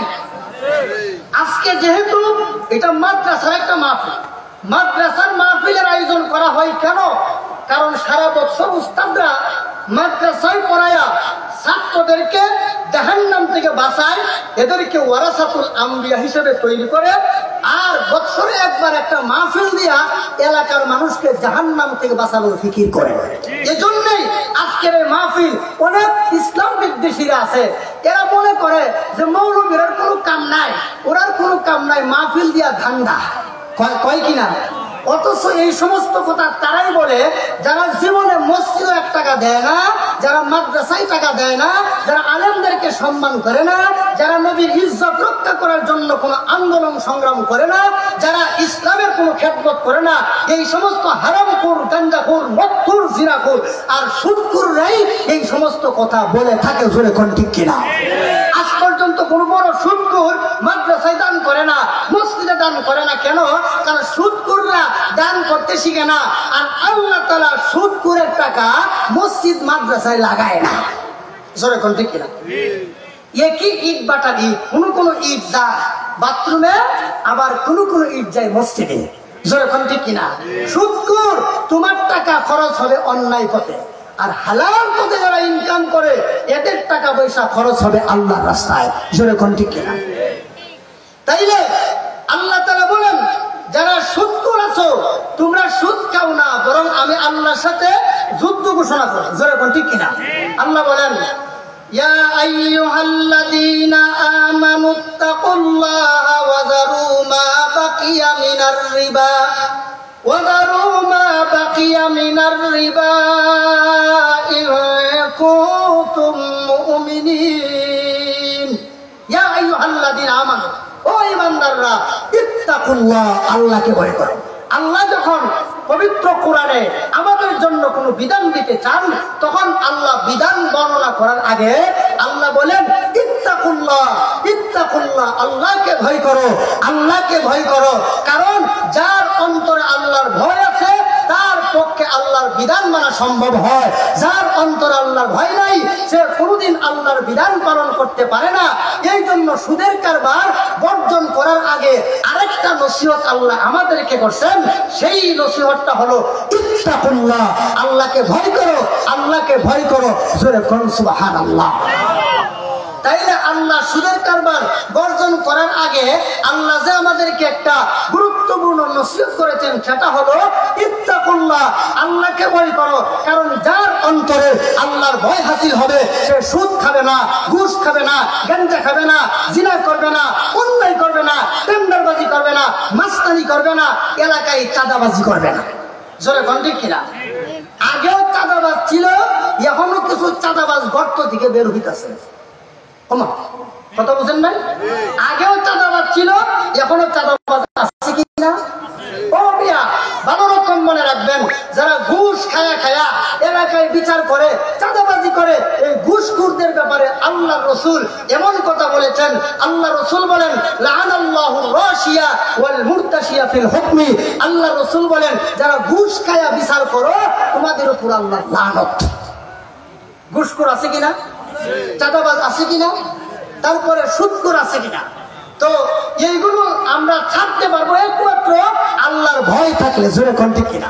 এজন্য আল্লাহ সূরা বাকারার 278 নম্বর আয়াতে আমাদেরকে সুদ ছাড়ার জন্য যে নসিহত করেছেন, এই নসিহতের আগে আরেকটা গুরুত্বপূর্ণ নসিহত করেছেন, সেটা হলো ইত্তাকুল্লাহ, আল্লাহকে ভয় করো, আল্লাহকে ভয় করো।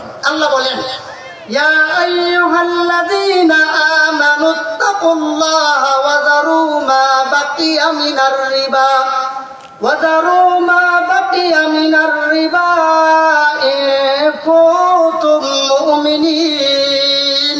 ও ঈমানদাররা, যদি মুমিন হয়ে থাকো তাহলে সুদের কারবার বর্জন করো, আর যদি সুদের কারবার বর্জন না করো পরিণতি কি হবে? এর পরের আয়াত আল্লাহ বলেন, فَإِن لَّمْ تَفْعَلُوا فَأَذَنُوا بِحَرْبٍ مِّنَ اللَّهِ وَرَسُولِهِ। যদি মুমিন হওয়ার দাবি করো আর সুদের কারবার না ছাড়ো, তাহলে আল্লাহ এবং তার রাসূলের বিরুদ্ধে যুদ্ধ করার জন্য রেডি হয়ে যাও। আর যদি বলো যে হুজুর, আগে তো জানতাম না, বুঝতাম না সুদের যে এত বড় অপরাধ, আল্লাহর সাথে যুদ্ধ করার মতো গুনাহ, আগে তো জানতাম না। ও আল্লাহ, আগে বুঝি নাই, জানি নাই। আল্লাহ, তোমার সাথে যুদ্ধ করার মতো ক্ষমতা আমাদের নাই। ও আল্লাহ, মায়ের সাথে জিনা করার মতো জঘন্যতম গুনাহ আগে জানি নাই, বুঝি নাই, এই জন্য করেছি। হে আল্লাহ, এখন থেকে সুদের কারবার ছেড়ে দিলাম। তখন আপনাদের জন্য কি সুসংবাদ জানেন? আল্লাহ বলেন, وَإِن تُبْتُمْ فَلَكُمْ رُءُوسُ أَمْوَالِكُمْ لَا تَظْلِمُونَ وَلَا تُظْلَمُونَ। আর যদি মনে করো আল্লাহর সাথে যুদ্ধ করে পারবে না, আল্লাহর সাথে যুদ্ধ করার ক্ষমতা কারো নাই, ও আল্লাহ আমরা অক্ষম, তুমি হলে শক্তিশালী। আল্লাহ, তোমার সাথে কেউ পারা কোনোভাবে সম্ভব না। আল্লাহ, তোমার কাছে মাপ চাই। তাহলে আল্লাহ বলেন, সুদের যে কারবার করছিলা সেই কারবার ভঙ্গ করো। তুমি তোমার মূলধন ফিরে পাবে, কোনো লভ্যাংশ পাবে না। আর যারা ঋণ নিয়েছিলা তোমরা মূলধন ফেরত দাও, কোনো তাদেরকে লাভ দিবা না। এইভাবে যদি তওবা করতে পারেন, ভাইয়ার আমার, তওবা করলে এমন ভাবে আল্লাহ আপনাকে মাফ করবেন। মাথা কামাইলে যেমন মাথার মধ্যে কোনো চুল থাকে না, ঠিক তেমনি ভাবে যদি তাওবায়ে নাসুহা করতে পারেন, আপনার আমল নামায় কোনো গুনাহ বাকি থাকবে না। তো আস্তে কথা, وَإِن تُبْتُمْ فَلَكُمْ رُءُوسُ أَمْوَالِكُمْ لَا تَظْلِمُونَ وَلَا تُظْلَمُونَ। আল্লাহ বলেন, যদি সুদের কারবার বর্জন করো, তওবা করো, তাহলে ও সুদখোররা, তোমরা মূলধন ফিরায় আনো, কোনো লাভ চাও না। আর যারা সুদ নিয়েছিলা তোমরা তাদের কোনো লাভ দিও না, তাহলে আমি আল্লাহ তোমাদেরকে মাফ করে দেবো। জোরে কোন সুবহানাল্লাহ। তাইলে আমরা কি সুদের কারবারের সাথে সম্পৃক্ত থাকবো না বর্জন করব? বর্জন করব। খুব গুরুত্বপূর্ণ কথা। আমার দিকে একটা বাজে কথা বলা হচ্ছে, খারাপ কথা বলতেছি, দুই সাইড ওদিকে কি? হ্যাঁ, আরে মেয়া, টিউবওয়েল থেকে পানি আনতে গেলে টিউবওয়েল বরাবর যদি কলসির মুখটা না ধরেন পানি ঢুকবে, এটা বুঝেন। কিন্তু বক্তার চেহারার দিকে তাকায় না থাকলে আপনার অন্তরে কোরআন হাদিসের সহিহ জ্ঞান ঢুকবে না। ওই দিকে তাকান কেন? এটা হলো 10 ক্লাস। আমি একজন মাদ্রাসার উস্তাদ, আমি ওই রকমের কোনো প্রফেশনাল কোনো বক্তা না, আমি একজন মাদ্রাসার উস্তাদ। আমার বয়ান কোনো ক্লাসের মতো। এই জন্য আপনারা যদি তাকান এদিক সেদিক, বয়ান বুঝবেন না। একটা ছাত্র যদি ক্লাসে অমনোযোগী হয়, তাহলে হুজুর আগে কি কথা বলছে পরের কথা বুঝবে? ঠিক তেমনি আমার বয়ানে যদি আপনি শুরু থেকে না শেষ পর্যন্ত না শুনেন, তাহলে বুঝবেন। আমি একজন মাদ্রাসার উস্তাদ, আমি ওই রকমের কোনো বড় কোনো বক্তা না। জোরে কোন ঠিক কিনা? সম্মানিত হাজিরিন, আজকে এই মাদ্রাসার উপলক্ষে আপনারা এখানে সমবেত হয়েছেন। মাদ্রাসাওয়ালাদের দায়িত্ব হলো আপনাদেরকে জাহান্নাম থেকে বাঁচানোর জন্য এই আয়োজন। এই জন্যই মূলত আজকে সুদের বয়ান না করলাম।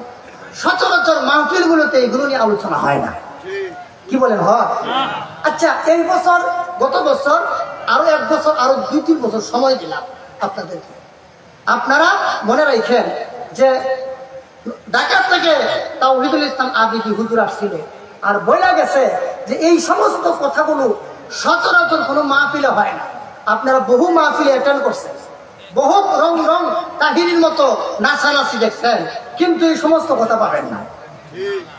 তো আমরা সুদের কারবার বর্জন করব কেন? কারণ নিজের মার সাথে জিনা করার মতো কোনো জঘন্য অপরাধ করতে পারবো না, 1 নম্বর। 2 নম্বর, আল্লাহর সাথে যুদ্ধ করার মতো ক্ষমতা আমাদের নাই। জোরে কোন ঠিক কিনা? এখন আমরা সুদের কারবার বর্জন করলাম। তো ভাইয়ের আমার, কাল হাসরের ময়দানে আল্লাহ তাআলা প্রত্যেকটা আদমের সন্তানকে 5টা প্রশ্ন করবেন। কয়টা প্রশ্ন? 5টা প্রশ্ন। 1 নম্বর জীবন সম্পর্কে, 2 নম্বর যৌবন সম্পর্কে, 3 নম্বর টাকা পয়সা উপার্জন করছো হালাল উপায়ে না হারাম উপায়ে, সুদের মাধ্যমে না ঘুষের মাধ্যমে না চাঁদাবাজির মাধ্যমে। অনেক চাঁদাবাজ আছে সমাজ, আছে না? আমি চাঁদাবাজদেরকে বলি, চাঁদাবাজি না করে পায়খানা খাওয়া ভালো। চাঁদাবাজি না করে পায়খানা খায়, তখন আল্লাহর কাছে বলতে পারবো, আল্লাহ আমি তো বুঝি নাই, আমি তো কুত্তার গু খাওয়া ফেলাইছিলাম, আল্লাহ আমি তো পায়খানা খাওয়া ফেলাইছিলাম, আল্লাহ মাফ করো। আল্লাহ কবে, যা তুই না বুঝতে যেহেতু খাইছ, যা মাফ করে দিলাম। কিন্তু কোন চাঁদাবাজ যদি আপনার পকেট থেকে 5টা টাকাও নেয়, সে কাল হাসরের ময়দানে তার জন্য জাহান্নাম হারাম হয়ে যাবে। তখন আল্লাহ বলবেন, আমার বান্দার হক মারছ, দুনিয়াতে পায়খানা খাইলে মাফ করতাম, কিন্তু হক মারলি কেন? তোর মাফ নাই, তোর কপালে জাহান্নাম। জোরে কন্যা হুজুরিল্লাহ। তাহলে চাঁদাবাজি করা এটা পায়খানা পেশাব খাওয়ার চাই তো জঘন্য কিনা? মনে রাখেন। সুতরাং যদি কোনো চাঁদাবাজ এলাকায় চাঁদাবাজি করতে আসে, গণধুলাই দিবেন। কি ধুলাই? গণধুলাই। চাঁদাবাজরা যখন বাড়ি করতে যায়, কয় 5 লাখ টাকা দিও, 5 লক্ষ টাকা দিও। কে 5 লক্ষ টাকায় তোমার বাবার কি পৈতৃক সম্পত্তি এখানে রেখে গেছে, আরেকজনের টাকা আরেকজনের জায়গায় বাড়ি করে, আরেকজনের হাড় ভাঙা পরিশ্রম দিয়ে টাকা পয়সা উপার্জন করে বাড়ি করতেছে, তোর মতো নাদানকে দেওয়ার জন্য। যেমন ভাবে গ্রামের চাঁদাবাজ আছে, ঠিক তেমনি ভাবে শহরের চাঁদাবাজ আছে। জোরে কোন ঠিক কিনা? এই চাঁদাবাজদেরকে নির্মূল করার সময় আসছে। ভাইয়ের আমার, যারা এতদিন পর্যন্ত আপনাদেরকে জানাইছিল, এরা নির্মূল হয়ে গেছে। ভবিষ্যতে যেন আপনাদেরকে কেউ কোনো কষ্ট দিতে না পারে, সমস্ত চাঁদাবাজদের বিরুদ্ধে আপনারা সম্মিলিতভাবে রুখে দাঁড়াবেন। তাইলে কাল হাসরের ময়দানে আল্লাহ প্রশ্ন করবেন কয়টা? 5টা।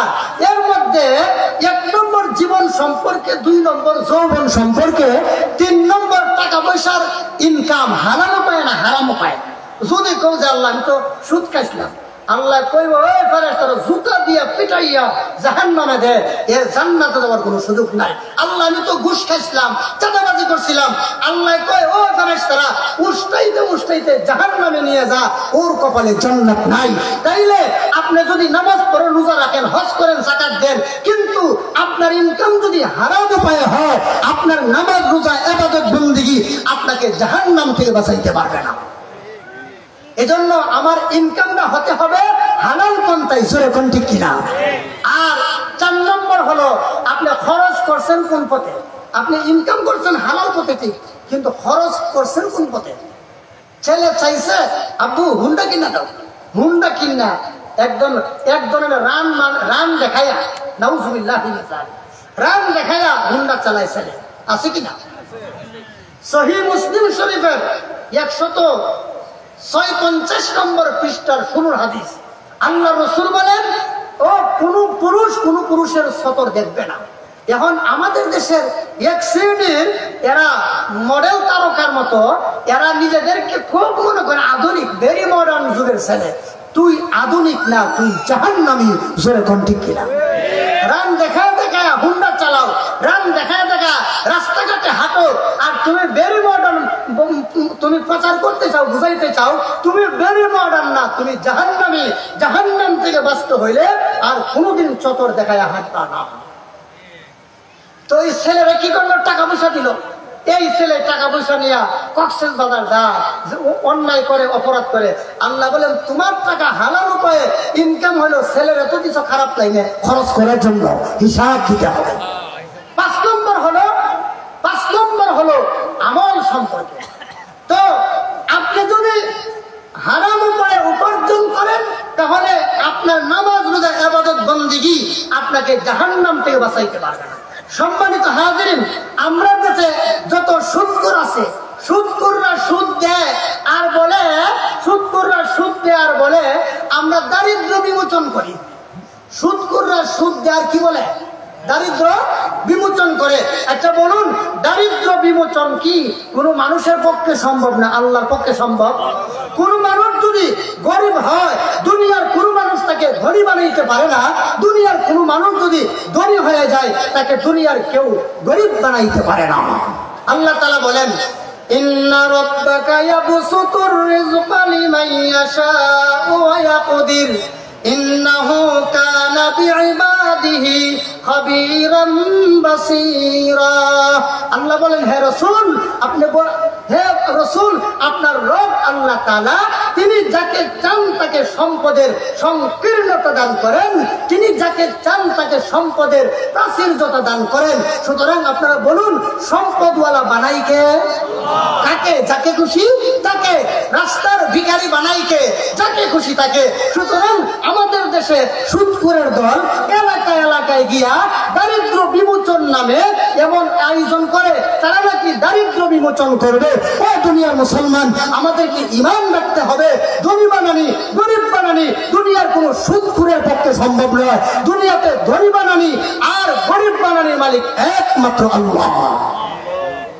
তাইলে দুনিয়ার সুদখোর এরা আপনাদেরকে ধোঁকা দেয় আর বলে আমরা দারিদ্র বিমোচন করি। আসলে দারিদ্র বিমোচন করে না, এরা আপনাদেরকে ঋণ দেওয়ার মাধ্যমে এরা বলে সেবা করি, আসলে এরা শোষণ করে, আপনাদেরকে নিয়ে মাতলামি করে।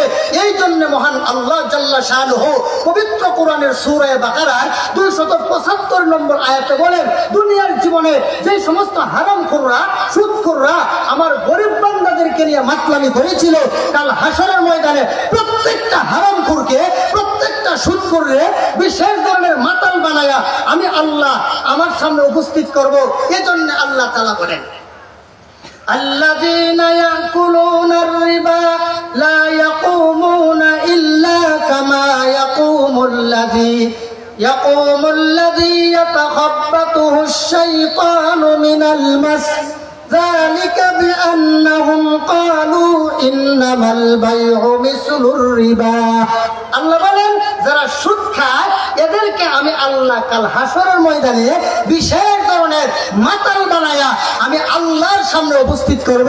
দুনিয়ার মাতালের দল, এদের হিতাহিত জ্ঞান থাকে না, কিন্তু পিটাইলে যেমন তারা টের পায়, ঠিক তেমনি ভাবে দুনিয়ার সুদখোররা আল্লাহর দরবারে বিশেষ রকমের মাতাল হয়ে দাঁড়াবে ঠিক, কিন্তু হাসরের ময়দানে আযাব আর গজব সব কিছু তারা পরিপূর্ণভাবে টের পাবে। এজন্য সুদ খাওয়া দরকার না, সুদ ছাড়া দরকার। আল্লাহ তাআলা সূরা বাকারার 276 নম্বর আয়াতে বলেন, ইয়ামহাকুল্লাহুর রিবা ওয়া ইউরবিস সাদাকাত। আল্লাহ তাআলা বলেন, সদকায় মাল বাড়ায়া দেয় আর সুদ মালকে ধ্বংস করে দেয়। একটা উদাহরণ দেই, কুত্তায় বাচ্চা জন্ম দেয় বছরে কয়টা? 5টা 7টা দেয় না? বছর ঘুরে কয়টা পাওয়া যায়? একটাও পাওয়া যায় না।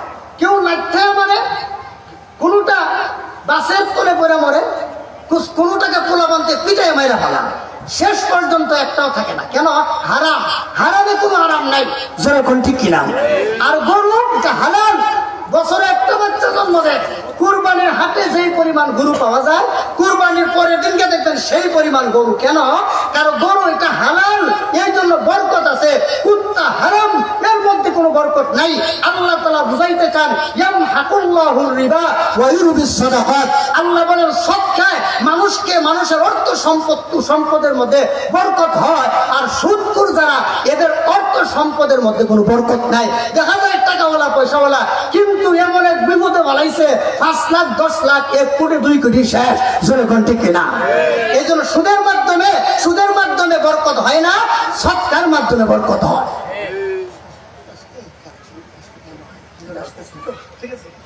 আচ্ছা এখন সুদ মোটামুটি বুঝাচ্ছে তো অ্যান্টিবায়োটিক গুলো বুঝাচ্ছে তো অ্যান্টিবায়োটিক দেওয়া গেলাম সারা জীবন ধরে মনে থাকে বাপরি বাপ মরবি একটা এসে সম্মানিত হাজির গতকালকের আগের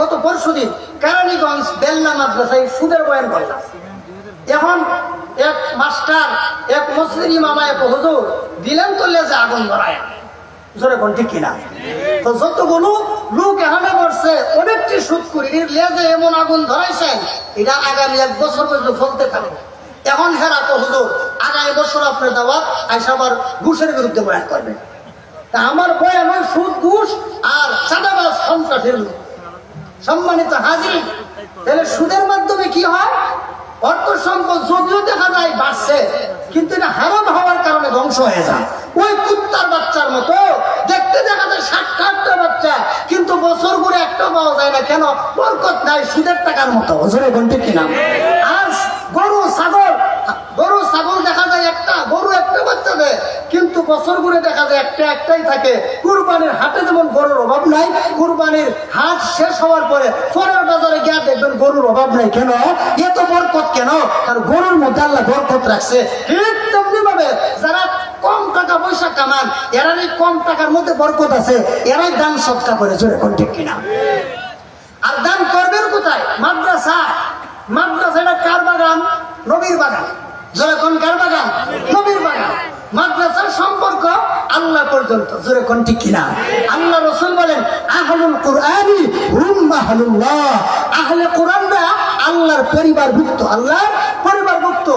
কেউ যদি কোনো পরিবারের লোক হয় আপনাদের রাজুরের এমপি কে ছিল শাহজাহান খান উনার পিএস উনার স্বাস্থ্য ভাই যারা আছে বা আত্মীয় স্বজন হাত অর্ধেক না থাকলে গুতা মারতো না হাত না এবার গুতা মারে জোরে করতে কিনা হাঁটতে পারে না এরপরে হের দাপটে এলাকার থাকা যায় না এটা উদাহরণ নেই একটা বালতির মধ্যে দুধ আর একটা বালতির মধ্যে পায়খানা বলেন তো দিয়ে কোনটার পাওয়ার বেশি কি কয় দুধের পাওয়ার বেশি দুধ এটা খুব পুষ্টিকর সুস্বাদু খুব উপকারী কিন্তু চুপচাপ বসে রয়েছে এর কোনো হাত ডাক নাই জোরে কোন ঠিক কিনা কিন্তু পায়খানা ক্ষতিকর দুর্গন্ধ ওইটার দুর্গন্ধে এখানে 1 বালতি পায়খানা যদি রাখেন কেউ থাকতে পারবে না সর্বনাশ ওয়াজ হুড়ার দরকার না আগে বাড়ি পায়খানার পাওয়ার বেশি জোরে কোন ঠিক কিনা ঠিক তেমনি ভাবে সমাজের ভালো মানুষগুলো দুধের মতো এরা তো লাফায় না এরা উপকার করে এরা ভালো কাজ করে জোরে কোন ঠিক কিনা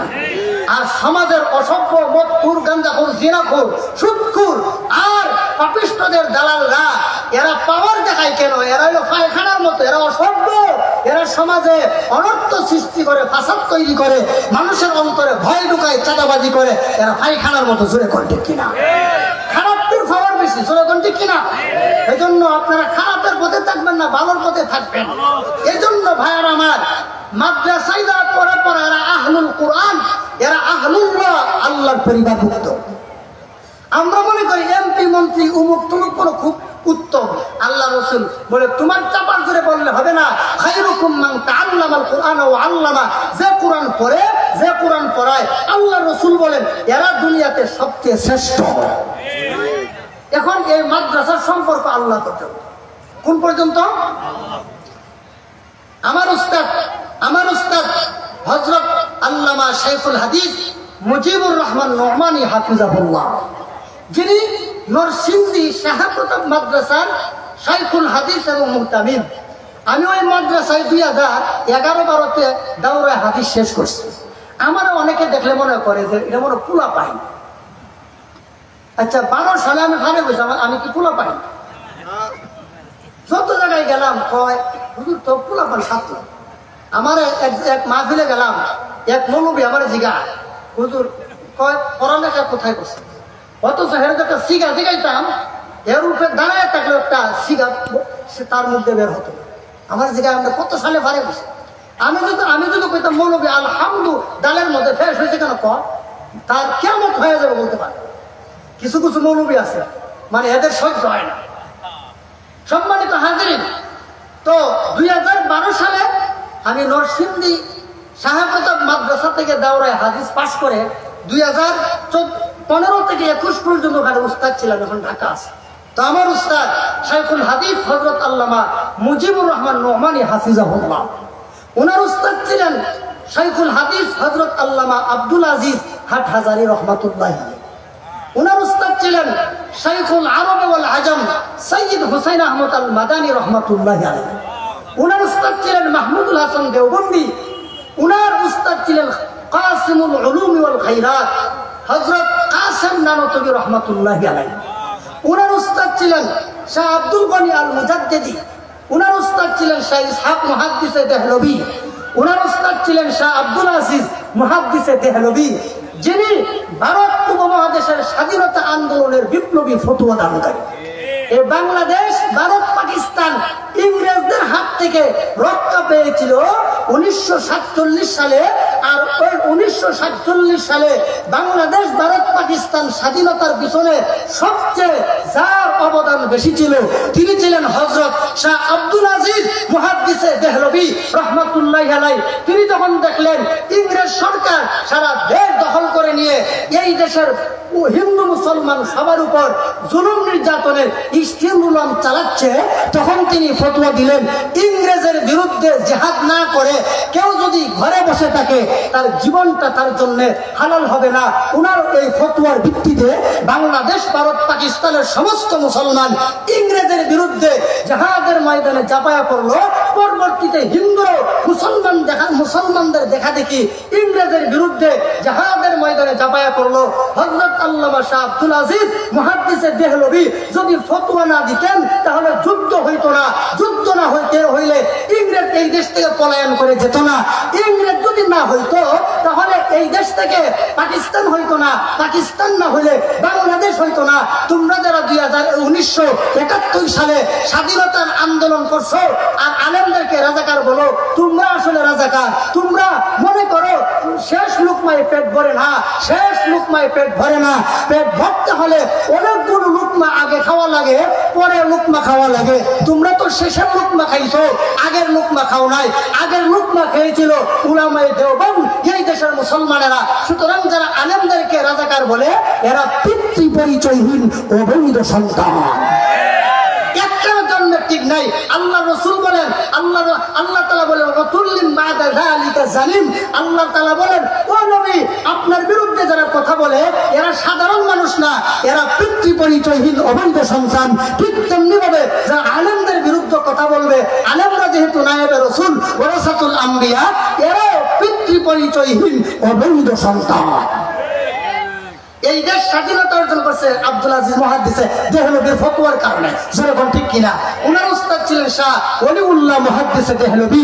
উনার উস্তাদ ছিলেন আবু তাহের আল মাদানী। উনার উস্তাদ ছিলেন ইব্রাহিম আল কুর্দি আল মাদানী। উনার উস্তাদ ছিলেন শামস আহমদ ইবনে আব্দুল কুদ্দুস আবুল মাওয়াহিব আশ-শান্নাবী। উনার উস্তাদ ছিলেন শামসুদ্দিন মুহাম্মদ ইবনে আহমদ আর রমানী। উনার উস্তাদ ছিলেন জাকারিয়া ইবনে মুহাম্মদ আবু ইয়াহইয়া আল আনসারী। উনার উস্তাদ ছিলেন হাফিজুদ দুনিয়া শিহাবুদ্দিন ওয়াল মিল্লাতি হযরত ইবনুল হাজার আল আসকালানী। উনার উস্তাদ ছিলেন হযরত ইব্রাহিম ইবনে আহমদ আত-তান্নুখী। উনার উস্তাদ ছিলেন আবুল আব্বাস আল হাজ্জাজ। উনার উস্তাদ ছিলেন সিরাজউদ্দিন আল হুসাইন ইবনুল মুবারক আজ-জুবাইদি। উনার উস্তাদ ছিলেন আব্দুর রহমান ইবনে মুজাফফর আদ-দাউদি। উনার উস্তাদ ছিলেন আবুল ওয়াক্ত আব্দুল আউয়াল ইবনে ঈসা ইবনে শুআইব আস-সিজি আল হারাবি। উনার উস্তাদ ছিলেন আবু মুহাম্মদ আস-সারাকসি। উনার উস্তাদ ছিলেন আবু আব্দুল্লাহ বিশার আল ফিরাওয়ারি। উনার উস্তাদ ছিলেন রাইসুল মুহাদ্দিসিন ইমামুল মুহাদ্দিসিন হযরত আল্লামা ইসমাঈল আল বুখারী, যিনি বুখারী শরীফ লিখছেন। জোরে কোন সুবহানাল্লাহ। ইমাম বুখারীর উস্তাদ ছিলেন হাম্মাদ। ইমাম হাম্মাদের উস্তাদ ছিলেন হাদিস শাস্ত্রের উজ্জ্বল নক্ষত্র হযরত আব্দুল্লাহ ইবনে মুবারক।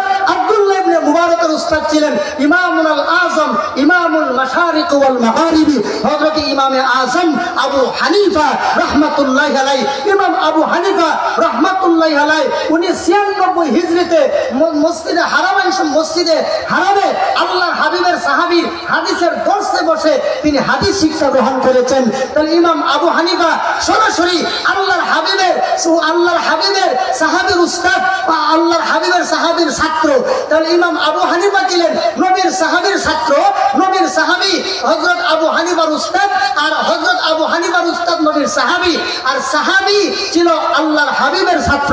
আল্লাহর হাবিব মুহাম্মদুর রাসূলুল্লাহ তিনি হলেন আল্লাহ সুবহানাহু ওয়া তাআলার ছাত্র। বুখারী শুধু আমি পড়ছি, এই মাদ্রাসার বড় হুজুর পড়ে নাই, সমস্ত আলেমরা পড়ে নাই, তাহলে সমস্ত আলেমদের সম্পর্ক কার সাথে? আল্লাহর সাথে। সুতরাং আলেমদের সাথে সম্পর্ক রাখবেন, মাদ্রাসার সাথে সম্পর্ক রাখবেন, তো কাল হাসরের ময়দানে মিশকাতের হাদিস আল্লাহ রাসূল বলে তাশফাউ ইয়াউমাল কিয়ামাতি সালাসা, তিন প্রকার লোক আল্লাহর দরবারে সাহায্য সুপারিশ করবে, আল আম্বিয়া সুম্মা শুহাদা সুম্মাল উলামা। আল্লাহর আদালতের ব্যারিস্টার হবে নবীগণ, আল্লাহর আদালতের ব্যারিস্টার হবে শহীদগণ, আল্লাহর আদালতের ব্যারিস্টার হবে আলেমগণ। সুতরাং মাদ্রাসায় আল্লাহর আদালতের ব্যারিস্টার তৈরি করা হয়। যারা বিশ্বাস করবে না এদের মতো না খান্দা হতভাগার কেউ হইতে পারে না। এখন মাদ্রাসা কি থাকতো না ধ্বংস হয়ে যেত? থাকতো। এজন্য এই মাদ্রাসার অনেক জরুরিয়াত। কি প্রস্তাবিত 5 তলা ভবনের প্রথম তলার খরচের বিবরণ কত? ইট 60,000, rod 60 ton, 17 ton, cement 2000 bag.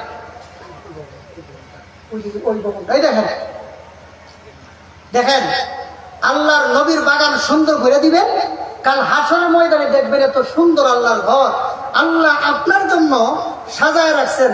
সর্বনিম্ন মানের জান্নাতটাও যদি পান, আল্লাহ পাক আপনাকে কয়টা দুনিয়ার সমান? 10টা দুনিয়ার সমান একটা যাবে। এজন্য এমন কে আছেন যে হুজুর ইট যদি 60,000 লাগে আমি 10,000 টাকা দেবো? প্রথম একজন দাঁড়াবে যে হুজুর আমার দুনিয়া অর্থ সম্পদ এগুলো রাইখা দামক পোলা পাইনের লাগি তা গাঞ্জা মদ খেয়ে শেষ করে দেবে, তো থাকতে থাকতে কিছু পরকালের সামানা তৈরি করে যায়। এজন্য হুজুর আমি আল্লাহর ঘরের আল্লাহর নবীর বাগানের জন্য আমি 10,000 ইট দেব। এমন কে আছেন ভাই? দাঁড়ান তো দেখুন। এখন কিছু লোক আছে হুজুর এতক্ষণ তো বালাই ওয়াজ করছে, এখন কি মতলবের ওয়াজ শুরু করছে? কে ওয়াজ? মতলবের ওয়াজ ঠিক, কিন্তু কার মতলব? তোমার মতলব। মাদ্রাসার মুতামি সব সারা জীবনে থাকবো, বেড়া তো ওই তো চাকরি কোনো সাইডও দিতে পারে, মরে যাবো, কিন্তু মাদ্রাসায় তো মাদ্রাসায় জায়গায় থাকবে। কি বলে? এই জন্য এমন এটা কোনো মতলবের ওয়াজ না। মতলব হ্যাঁ আপনার মতলব, আপনি জাহান্নামে বাঁচতে পারেন। রাসূল বলেন ইত্তাকুন নার ওয়ালাউ বিশিক্কি তামারা। রাসূল বলেন জাহান্নাম থেকে বাঁচো, অর্ধেকটা খেজুর দিয়ে হলো জাহান্নাম থেকে বাঁচো। এত রাসূল কারীম সাল্লাল্লাহু আলাইহি ওয়াসাল্লাম দানের এত উৎসাহ দিয়েছেন। তারুল বালা বিসাদাকা, সদকার দ্বারা বালা মুসিবত দূর। ওই যে আয়াত পড়লাম সূরাতুল বাকারার 276 নম্বর আয়াত, ইয়ামহাকুল্লাহুর রিবা ওয়া ইউরবিস সাদাকাত। আল্লাহ তাআলা সুদের মাধ্যমে মাল ধ্বংস করে আর সাদাকার মাধ্যমে আল্লাহ মাল বাড়ায় দেয়। এখন আপনারা এমন কে আছেন যে হুজুর আমি আল্লাহর ঘরের জন্য আমি 10,000 ইট দিব? এমন কে আছেন? একটু তারা ভাই আমি কিন্তু কালেকশনের বক্তা হচ্ছেন, আমি মাদ্রাসার উস্তাদ। কালেকশন মালেকশন বুঝি না, এরপরে হুজুরা বলছে এখন মাদ্রাসার স্বার্থে তো করতে হবে। দেন তারপর আপনাদের কাঙ্ক্ষিত মেহমান, যিনি সারা বাংলাদেশে যার একটা সুনাম সুখ্যাতি, আজকের মাহফিলের প্রধান বক্তা, সুর সম্রাট, যুব সমাজের আইডল বন্ধুবর সোহাইব আহমদ আশরাফি হাফিজাহুল্লাহ, তিনি আসতেছেন অল্প সময়ের মধ্যেই। এর আগে আপনারা এমন কে আছেন যে হুজুর আমি 10,000 ইট দিব? আল্লাহ আপনারা সবাই একটু দোয়া করেন যে আল্লাহ এমন একজন ব্যক্তি এখানে ব্যবস্থা করে দেন যেন 10,000 ইট একজনে দিতে পারে। এমন কে আছেন? মাদ্রাসা মসজিদের কমিটির লোক, সভাপতি, সেক্রেটারি, কেশিয়া, এই পদে যারা আছেন তারা আগে দেন। আর এলাকার মধ্যে অনেক বিত্তশালী লোক আছেন, আপনাদের রাজৌরের লোক, মাদারীপুরের লোক, অনেক পয়সাওয়ালা। মাদারীপুরের লোক অনেক শিক্ষিত, চালাক এবং পয়সাওয়ালা, আমরা বুঝি পাবো সব। মা আমি খালি রাজৌরের প্রোগ্রাম করছি না, সব জানা আছে। রাজৌরের লোক আর শিবচর মাদারীপুরের লোক যে রাজৌরের লোক শিক্ষিত, টাকাওয়ালা এবং চালাক। আলহামদুলিল্লাহ করেন। তা আলহামদুলিল্লাহ তো তখনই বলা সার্থক হবে যখন দান করবেন। এমন কে আছে ভাই? দেখেন এত দূর থেকে আসছি, খুব কষ্ট করে। আমি তো বয়ান যাই করলাম, আসতে তো অনেক সময় লাগায়, অনেক কষ্ট করে আসছি। এমন কে আছেন যে ভাই যে হুজুর আমি 10,000 ইট দিব, এমন কে আছেন? একটু দাঁড়ান, ইট জোটটা যদি রক্ষা হয়। বহুত লোক আছে, আপনাদের অনেক ছেলে আমেরিকা, ফ্রান্স, অনেক ইউরোপে থাকে।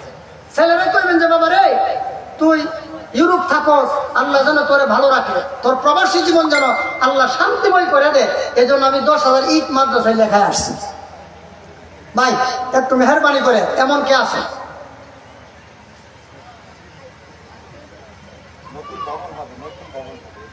ভাই এটা নতুন ভবন, আপনারা দেখতেছেন না? সামনে প্রস্তাবিত ভবনের ছবি দেখতেছেন না? এমন কে আছেন? মেহরবানি করে এমন কে আছেন যে হুজুর আমি 10,000 ইট দিব? 10,000 না পারলো 5,000, যে হুজুর আমি 5,000 ইট দিব আল্লাহর নবীর বাগানের জন্য। আল্লাহ যেন একে উসিলা করে আমার জিন্দা মুর্দা সবাইকে মাফ করে, আল্লাহ যেন পরকালের পথকে আল্লাহ সুগম করে দেয়, এজন্য এমন কে আছেন? আসাকিউ হাবিবুল্লাহ ওয়ালাউ কানা ফাসিকান। আরে ভাই যারা দানশীল এরা যদি পাপিষ্ট হয় এরপরে এরা আল্লাহর বন্ধু। এমন কে আছেন যে হুজুর আমি 5,000 ইট দিব? এমন কেউ আছেন? ইয়া আল্লাহ, কোথায় আসলাম?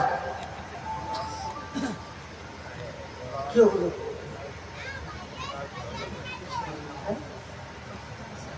তৌফিক তো আছে কিন্তু দেন না। আরে ভাই শোনেন, আমার এক মুসল্লি অনেক এমন কোন জায়গা নাই, ফ্ল্যাট নাই, ফ্ল্যাটের ব্যবসা। শোনেন কিচ্ছা শোনেন, তো হঠাৎ করে মারা গেছে। তো মারা যাওয়ার পরে হসপিটালে গোসল টোসল দিয়া তারপরে ফ্রিজিং গাড়ি দিয়ে বাসার সামনে আনলো। উনি যে বেডে ঘুমাইতো ওই বেডে আর নেয় নাই। যারা আসছে গ্লাসের বাহির দিয়া তার লাশ দেখে দেখে চলে যায়। কোথায় ফ্ল্যাট, কোথায় বাড়ি গাড়ি? তো আপনার আর আমার তো এই অবস্থায় হবে। এমন কে আছেন ভাই দেন যে হুজুর আমি 5,000 ইট দিব আল্লাহর নবীর বাগানের জন্য? কেউ? আচ্ছা এখানে 60,000 ইট না, কয় হাজার ইট? 60,000 ইট। আচ্ছা এমন 60টা লোক, দাম কমাই দিলাম 60 জন। এমন 60 জন কে আছেন যে হুজুর আমি 1,000 ইট দিব? এমন 60 জন লোক চাই। 1,000 করে 10,000 চাইলাম, 5,000 চাইলাম, 1,000। মাশাআল্লাহ।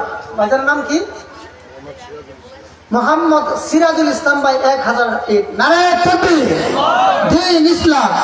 আয় আল্লাহ সিরাজুল ইসলাম ভাইয়ের দানকে কবুল করুন, মঞ্জুর করুন, জিন্দা মুর্দা সবাইকে মাফ করুন। আয় আল্লাহ সিরাজ ভাইকে হজ্জে বাইতুল্লাহ জিয়ারতে মদিনা নসিব করুন, আমিন। মাশাআল্লাহ সিরাজ ভাই 1,000। আরেকজন দা এখন দিতে পারবেন?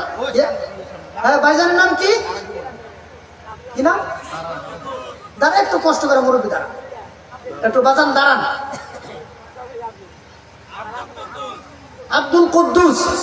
আব্দুল কুদ্দুস আল্লাহর বান্দা 1,000 ইট। নারায়ে তাকবীর, দ্বীন ইসলাম। আয় আল্লাহ আব্দুল কুদ্দুস সাহেব 1,000 ইট। আল্লাহ আব্দুল কুদ্দুস সাহেবের দানকে কবুল করুন, মঞ্জুর করুন, জিন্দা মুর্দা সবাইকে মাফ করুন, আমিন ইয়া রাব্বাল আলামিন। বাড়ি কোথায়? নাম্বারটা দেওয়া যায় যেন ফোন করলে যেন সহজে পাওয়া যায়। আচ্ছা এরপরে 3য় নম্বর এমন কে আছে ভাই? 2য় নম্বর এমন কে আছেন যে হুজুর 1,000 ইট দিন? 3য় নম্বর, 3 নম্বরে কেউ 1,000 ইট দেওয়ার ক্ষমতা নাই। 1,000 ইটের দাম কত? হ্যাঁ 12-13 হাজার টাকা। 12-13 হাজার টাকা দিতে পারবেন না ভাই আল্লাহর নবীর বাগানের জন্য? আজকে ইহুদি খ্রিস্টানরা মুসলমান মানার জন্য কত টাকা পয়সা খরচ করতেছে দেখেন। হ্যাঁ আজকে আমেরিকা, ইসরায়েল আজকে মুসলমান মানার জন্য কত টাকা খরচ করছে। আর আপনারা আল্লাহর দ্বীন রক্ষার জন্য, আল্লাহর নবীর বাগান নির্মাণ করার জন্য 1,000 ইট দিতে পারেন না? আশ্চর্য লাগে ভাই। এরপরে বলেন 3 নম্বর বলেন। মাশাআল্লাহ মনিরুল ইসলাম ভাই 2,000 ইট। নারায়ে তাকবীর, দিন ইসলাম। আয় আল্লাহ মনিরুল ইসলাম ভাইয়ের দানকে কবুল করুন, মঞ্জুর করুন, জিন্দা মুর্দা সকলকে মাফ করুন। আয় আল্লাহ হজ্জে বাইতুল্লাহ জিয়ারতে মদিনা নসিব করুন, আমিন ইয়া রাব্বাল আলামিন। কয়টা গেল? তিনটা মানে চারটা গেল না? মনির ভাই একাই দুইজন একটা নিছে ভাই 4000। 5 নম্বর ভাই, 5 নম্বর এমন কে আছেন যে 5 নম্বরে কার নামটা থাকবে? এমন কে আছেন যে আমি হুজুর 1000 ইট আল্লাহর এই নবীর বাগানের জন্য দেব? আল্লাহ মিলায় দেন ভাই। কোরআনের আয়াত বিশ্বাস করেন, আল্লাহ বলেন ওয়ায়ুরবিস সাদাকাত, সদকা করলে দেখবেন আপনার এমনি 12-13 কইলা গেছে। আল্লাহ যে কিভাবে 12-13 কোন দিকে আপনাদের দিয়া দিবে আপনি তো টেরও পাইবেন না। আরে না, ডেঙ্গু মেশা একটা কামড় দিব, দেখবেন 1000 টাকা শেষ। তো যদি দান করেন আল্লাহ পাক হয়তো এই দানের ওসিলায় ডেঙ্গু থেকে, ক্যান্সার থেকে, বড় বড় রোগ থেকে আল্লাহ আপনাকে বাঁচায় দেয়। আরমান ভাই বাড়ি কোথায়? 5 নম্বরে আরমান ভাই 1000 টাকা। নারায়ে তাকবীর। 2000, মাশাআল্লাহ 2000। আরমান ভাই 2000 আল্লাহ কবুল করো, মঞ্জুর করো, জিন্দা মুর্দা সকলকে মাফ করো। আয় আল্লাহ আরমান ভাইকে হজ্জে বাইতুল্লাহ জিয়ারতে মদিনা নসিব করো। সবাই বলুন জোরে আমিন, আরো জোরে বলেন আমিন। তাহলে 5-6 জন গেল। আরমান ভাই একাই 2 জন। আর এমন কে আছেন যে হুজুর আমি 2000-1000 ইট দিয়ে সহযোগিতা করব? ভাই এমন কে আছেন? হ্যাঁ, কামাল ভাই 1000 টিক, মাশাআল্লাহ। আল্লাহ কামাল ভাইয়ের দানকে আপনি কবুল করুন, মঞ্জুর করুন, জিন্দা মুর্দা সকলকে মাফ করুন। আল্লাহ কামাল ভাইকে হজ্জে বাইতুল্লাহ জিয়ারতে মদিনা নসিব করুন। সবাই বলুন আমিন, মাশাআল্লাহ। নারায়ে তাকবীর। নাম প্রকাশে অনিচ্ছুক একজন আল্লাহর বান্দা 10,000 ইট দিবে। বলেন নারায়ে তাকবীর। আল্লাহ যেই ভাই বলছে নাম প্রকাশ না করার শর্তে দান করছে, কেউ জানাইতে চান নাই। আমরা দোয়া করি আল্লাহর এই বান্দাকে যেন আল্লাহ গোপনে জান্নাত দেয়া দেয়। যেমন ভাবে গোপনে দান করছে ঠিক তেমনি ভাবে আল্লাহ যেন তারে হাসর ময়দানে গোপনে জান্নাত দেয়া দেয়। সবাই বলুন আমিন। আরে না আমিন তো জোরে কইতে পারেন না? হ্যাঁ, তাইলে কত কত হইলে দেন? 16, মাশাআল্লাহ 16,000 হয়ে গেছে। এই তো খেলা শুরু হয়ে গেছে ভাইয়ের আমার। আসল খেলা তো এইটা, জোরে কোন ঠিক কিনা? যে খেলার রেজাল্ট পাবো হাসরের ময়দানে। আর স্বামী মুসলমান খেলে মানুষ নিয়ে আয়ো খেলা হবে, এই খেলা দিয়ে কাজ হবে না, ধ্বংস। আসল খেলা এটা, জোরে কোন ঠিক কিনা ভাইয়ের আমার। আর এমন কি আছে? এই তো শুরু হয়ে গেছে মাশাআল্লাহ। 10,000 চাইছিলাম, আল্লাহ 10,000 দিয়া দিছে। যাক, বলতে পারো যে 10,000 চাইছিলাম, আল্লাহ মিলাই দিছে। আচ্ছা, এরপরে কে আছেন যে হুজুর আমি 1000-2000 ইট দিয়া আল্লাহর এই নবীর বাগানের জন্য আমি সহযোগিতায় শরীক থাকবো? এমন কে আছেন? ভাই দেন। ধন সম্পদ তো রাখা যাবেন, কাপনের সাথে পকেট নাই, ওখানে কিছু টাকা পয়সা দিয়া দিবে না, খালি হাতি যাবে। কিন্তু আল্লাহর ঘর, নবীর ঘরে যা দিয়ে যাবেন সেটাই পাবেন। আপনারা এমন কে আছেন যে হুজুর আমি আল্লাহর নবীর ঘরের জন্য 1000 ইট দেব? সবাই দোয়া করেন, আপনি দিলে দেন, কিন্তু মনে মনে দোয়া করেন আল্লাহ এমন কিছু বান্দা তৈরি করে দেন যারা দেওয়ার জন্য নামটা বলে। ভাই এমন কে আছেন? শোনেন, মানুষের মালের চেয়ে, জানের চেয়ে মালের মহব্বতটা আমাদের অন্তরে বেশি। এজন্য আল্লাহ বলেন আমওয়ালিকুম ওয়া আনফুসিকুম, আমার রাস্তায় যে জিহাদ করবা মাল দিয়া, জান দিয়া কর। জানের আগে মালের কথা বলছেন কেন? কারণ মানুষ জানের চেয়ে মালটাকে বেশি মূল্যায়ন করে, জোরে কোন ঠিক কিনা? এই জন্য দেখবেন ওই সাগর পাড়ি দিয়ে ইউরোপ যাইতে চায়, জানের মায়া নাই। এরপরে হ্যাঁ মালের মায়া। এই জন্য আপনাদের আমাদের সবার অন্তরে মালের মহব্বতটা বেশি। তো মালের মহব্বতকে যদি বিসর্জন দিতে পারেন, রসুল বলেন তোমার বালা মুসিবত তো দূর হবেই, আল্লাহর জাহান্নাম থেকে বেঁচে যাইবা। এই জন্য এমন কে আছেন যে হুজুর আমি 1000 ইট দিয়ে আল্লাহর নবীর ঘরের জন্য সহযোগিতা করব? ভাই বলেন। অনেক মুরব্বী বসে আছেন, আপনাদের ছেলেরা বিদেশে থাকে, অনেক ব্যবসা বাণিজ্য করে। ভাই কিছু দেন, হয়তো আল্লাহ বিভিন্ন বালা মুসিবত থেকে আপনাদেরকে বাঁচাই দিবে। কেউ এমন কে আছেন? ওই যে হুজুর আয়সা বলছে,